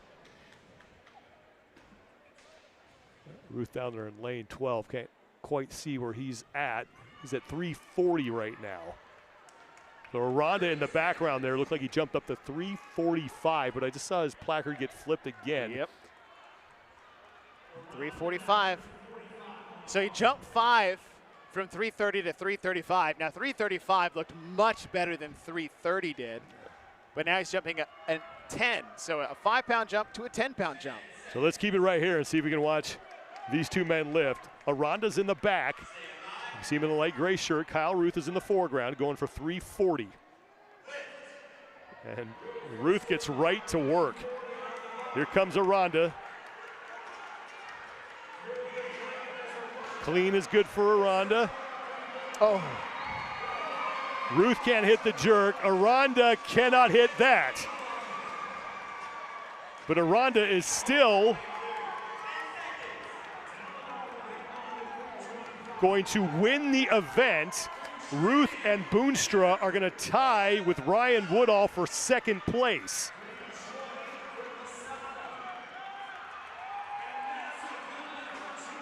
Now big for Aranda, who took 25th in event 1. Now bounces back with 100 points in event 2.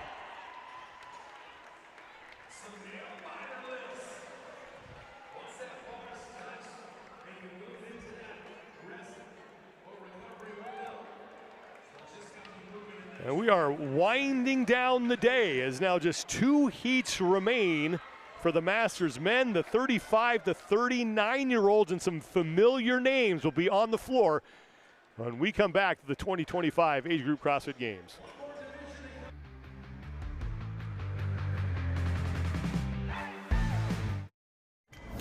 Strength, endurance, resilience. These aren't just words, they're promises. Ones you make every day to protect, serve, and defend. You put in the work, now put it to the test. Because when the mission calls, you answer. Join the mission.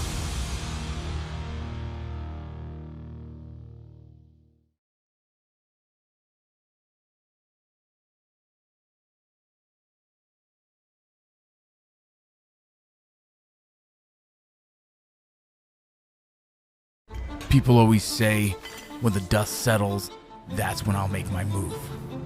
Not you, though. The dust, that's where you live. You love the excitement, the energy, the grit. Because you know, without a shadow of a doubt, the dust may settle, but you never will. And neither do we. Join now.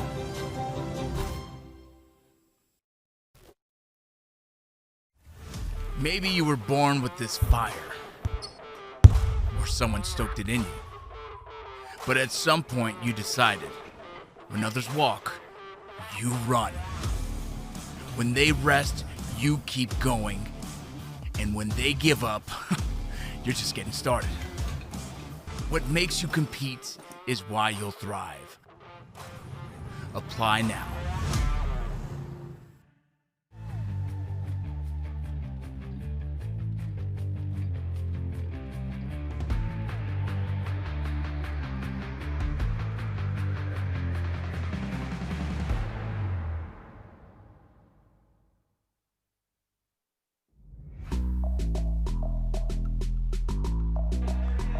We are down to the final two heats of the day for event number 2, the Max Clean and Jerk here at the 2025 Age Group CrossFit Games inside the Greater Columbus Convention Center in Columbus, Ohio. Thanks for staying with us, everybody. I'm Sean Woodland alongside Chase Ingram. 4 20-second windows to establish a 1-rep max on the clean and jerk. And this is coming off what we did earlier this morning. 6-7 hours ago, where they had a 7K run to start off the day. Now we're coming inside. We've got 4 attempts at a max clean and jerk, 90 seconds between each 20-second window. I like the 4 attempts here. It allows the athletes a bit of an opportunity to be conservative yet confident in the first lift. And that second attempt, we were talking earlier, it's like make a strong jump, a big jump, get yourself close to that max you would like to hit without having to make big jumps at heavier weights. Lane assignments on the left side of your screen. And Chase Hill down there in lane 14 out of CrossFit Mayhem, former team competitor. Helped contribute some of the hardware that is on display at CrossFit Mayhem in Cookeville, Tennessee.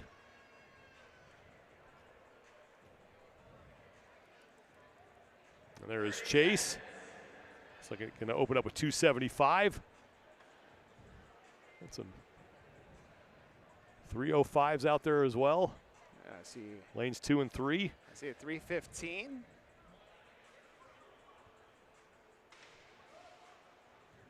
It's like lane 9. 10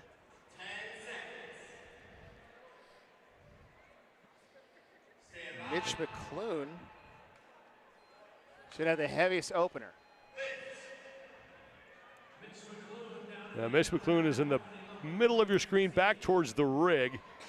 He's in the long gray sweatpants. And he's going to hit that at 315.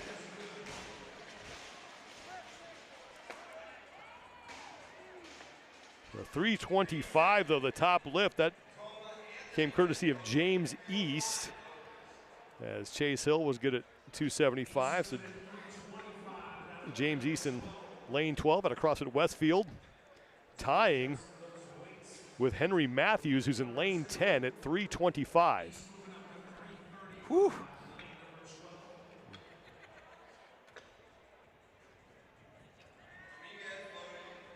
There's Henry Matthews.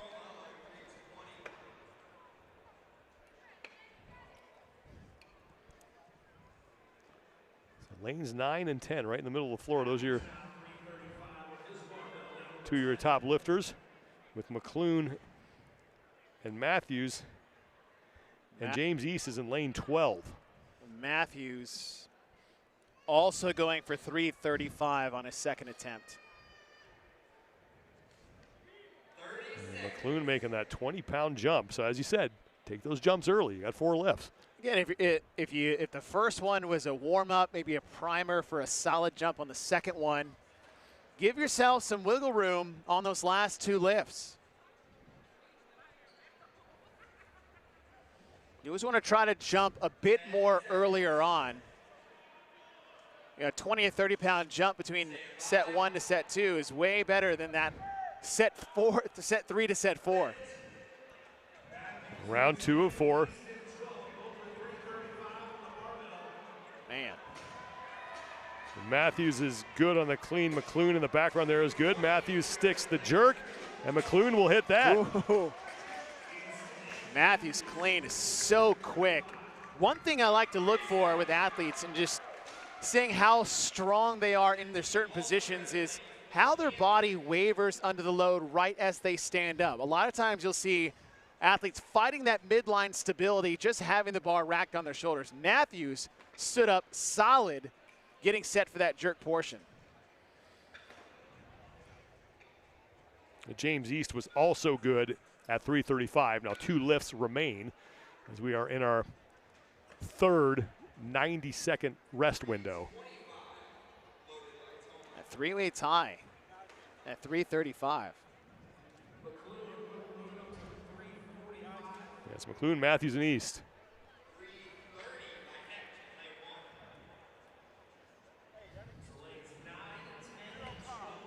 There's James East.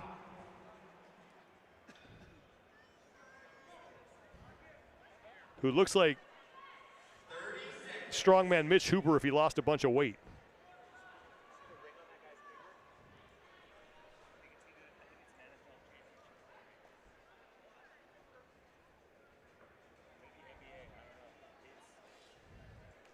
Henry Matthews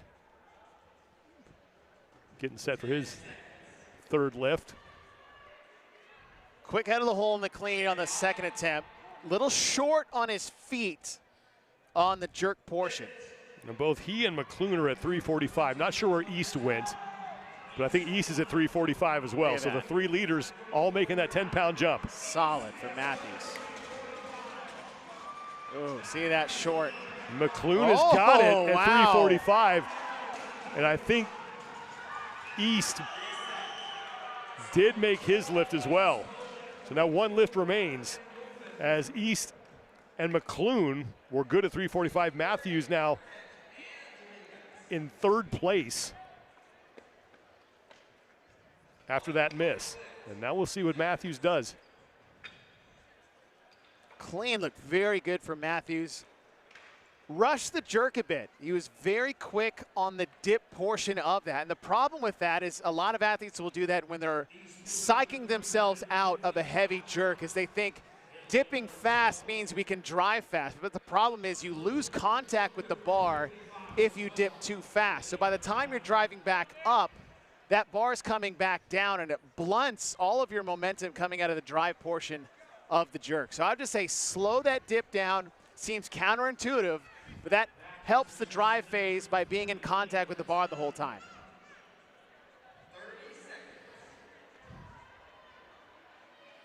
Mitch McClune so far 3 for 3 here.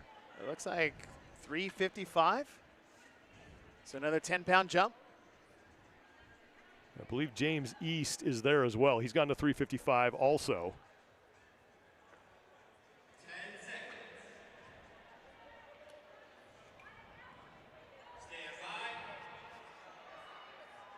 And Matthews, I think, only went up 5 pounds. So I think Matthews is at 340. So East and McClune. East has hit the jerk. Yeah. So good lift for him. McClune missed the clean. I think he's going to try again, though. So 355 for East. Wow. Here's McClune, just can't hit the clean. So James East at 3:55, the top mark with now 1 heat remaining.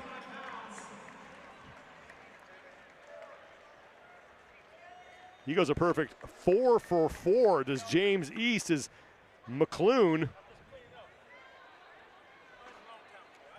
can't keep pace on that 4th and final lift. We will have the final heat for the 35 to 39-year-old men when we return next. Strength, endurance, resilience. These aren't just words, they're promises. Ones you make every day to protect, serve, and defend.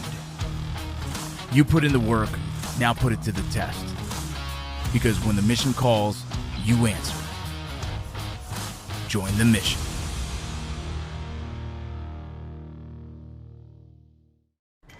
People always say, when the dust settles, that's when I'll make my move. Not you, though. The dust is where you live. You love the excitement and grit. Because you know the dust may settle, but you never will. Neither do we. Join now.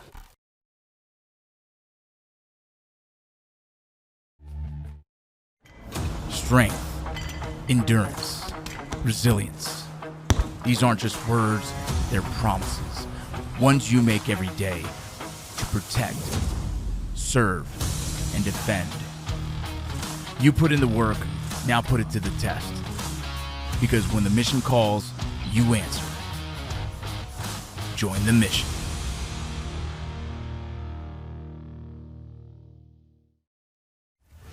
Maybe you were born with this fire, or someone stoked it in you. But at some point you decided, when others walk, you run. When they rest, you keep going. And when they give up, you're just getting started. What makes you compete is why you'll thrive. Apply now.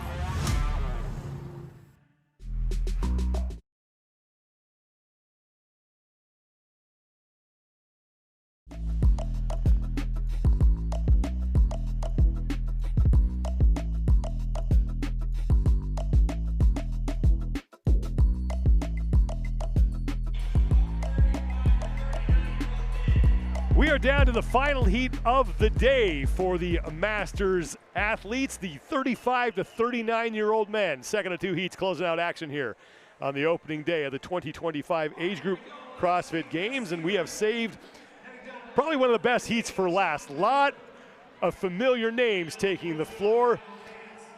4 attempts for a max clean and jerk.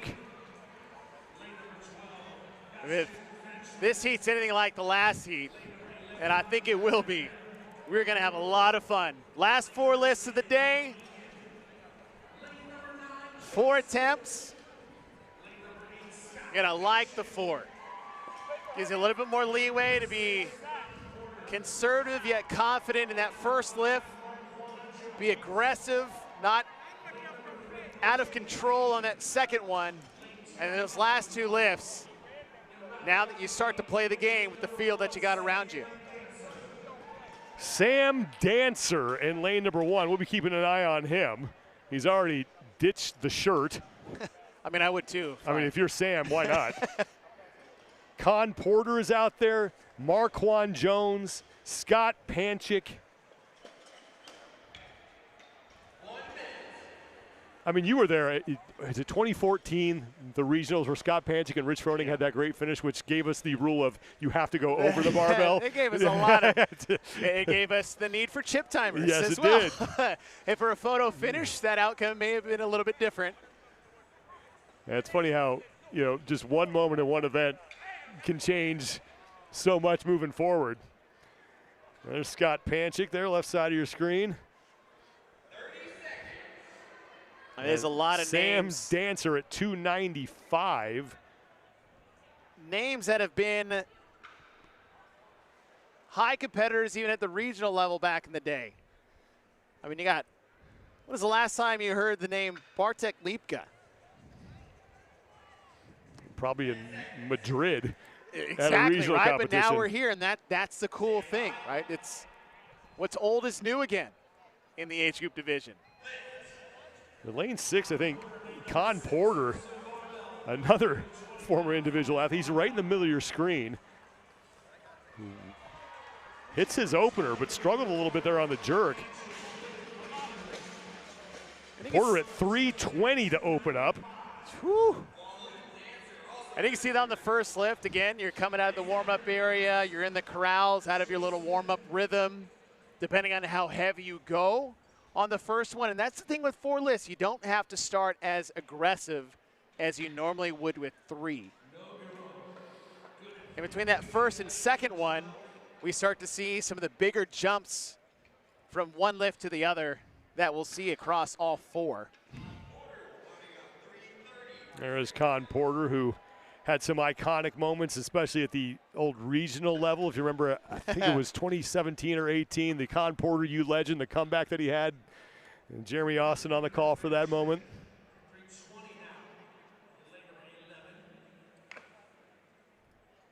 It was individual success and his recent team success, as recent as last year.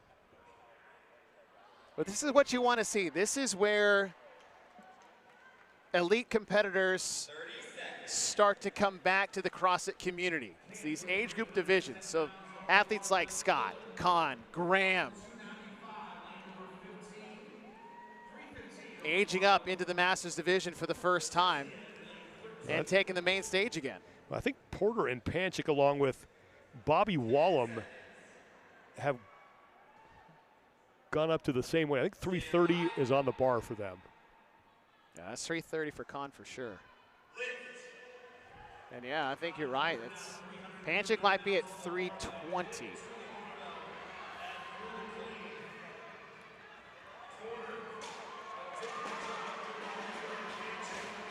Much cleaner. There's Bastian Fanschmidt. And he has made that. And Fanschmidt with that lift has now taken the lead at 340 pounds. So a sizable jump for him. As we're now halfway through this second and final heat for the 35 to 39-year-old men.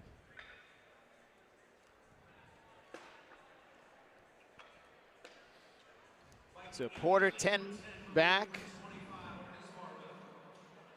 Dancer at 320. Same with Panchik, Jones.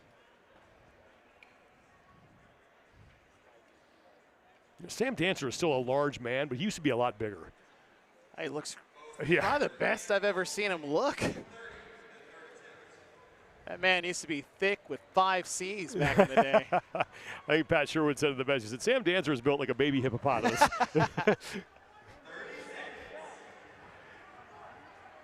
Fanschmidt, your leader at 340. Porter and Javier Heredia Nogaral are tied with Sam Dancer, Scott Panchik, and Marquand Jones, and Bobby Wallum at 320. Third of 4 lifts.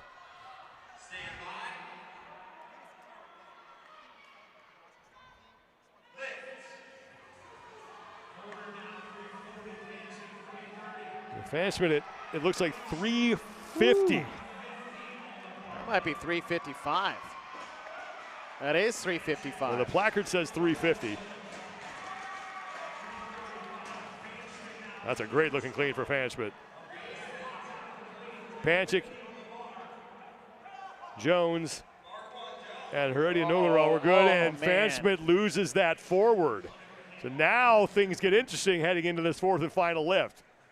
He's got that. He's just got to be more patient in the receiving position of the jerk. A lot of times you'll see athletes, you'll see this in snatch a lot more, will try to save the lift by standing up quick. That is not how you save a split jerk or a squat snatch. You got to stay in that knee bend receiving position and let yourself drop under the bar more to get the bar back into position, because once you start standing up, wherever that bar is, it stays there.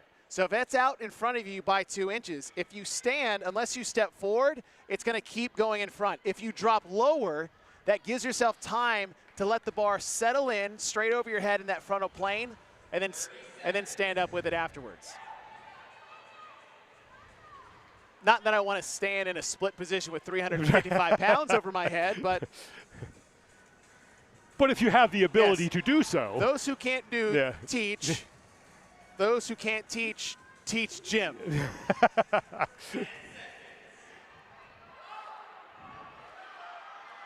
Those who can't do or teach, broadcast. It's like Khan at 335. Looks like okay, now this is 350, so drop 5 pounds. Just more patient at the bottom of the receiving position for the jerk. Well, James East has the top lift at 355, so he looks like, depending on what happens here, he's going to win the event. That is much better for Fanschmidt. Marquand Jones made 345. Panchik's going again for 350. He stands it up. Oh, wow. Just can't hit it. Woo! But Bastian Fanschmidt at 350 is going to pick up a second-place finish in the event. James East is going to win at 355.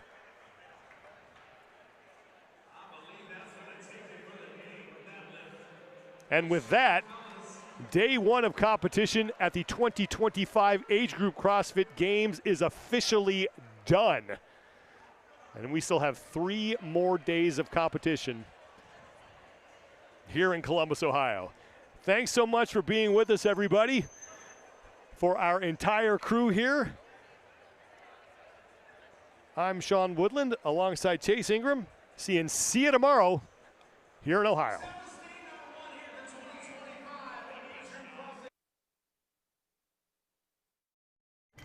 Strength, endurance, resilience. These aren't just words, they're promises. Ones you make every day to protect, serve, and defend. You put in the work, now put it to the test. Because when the mission calls, you answer. Join the mission.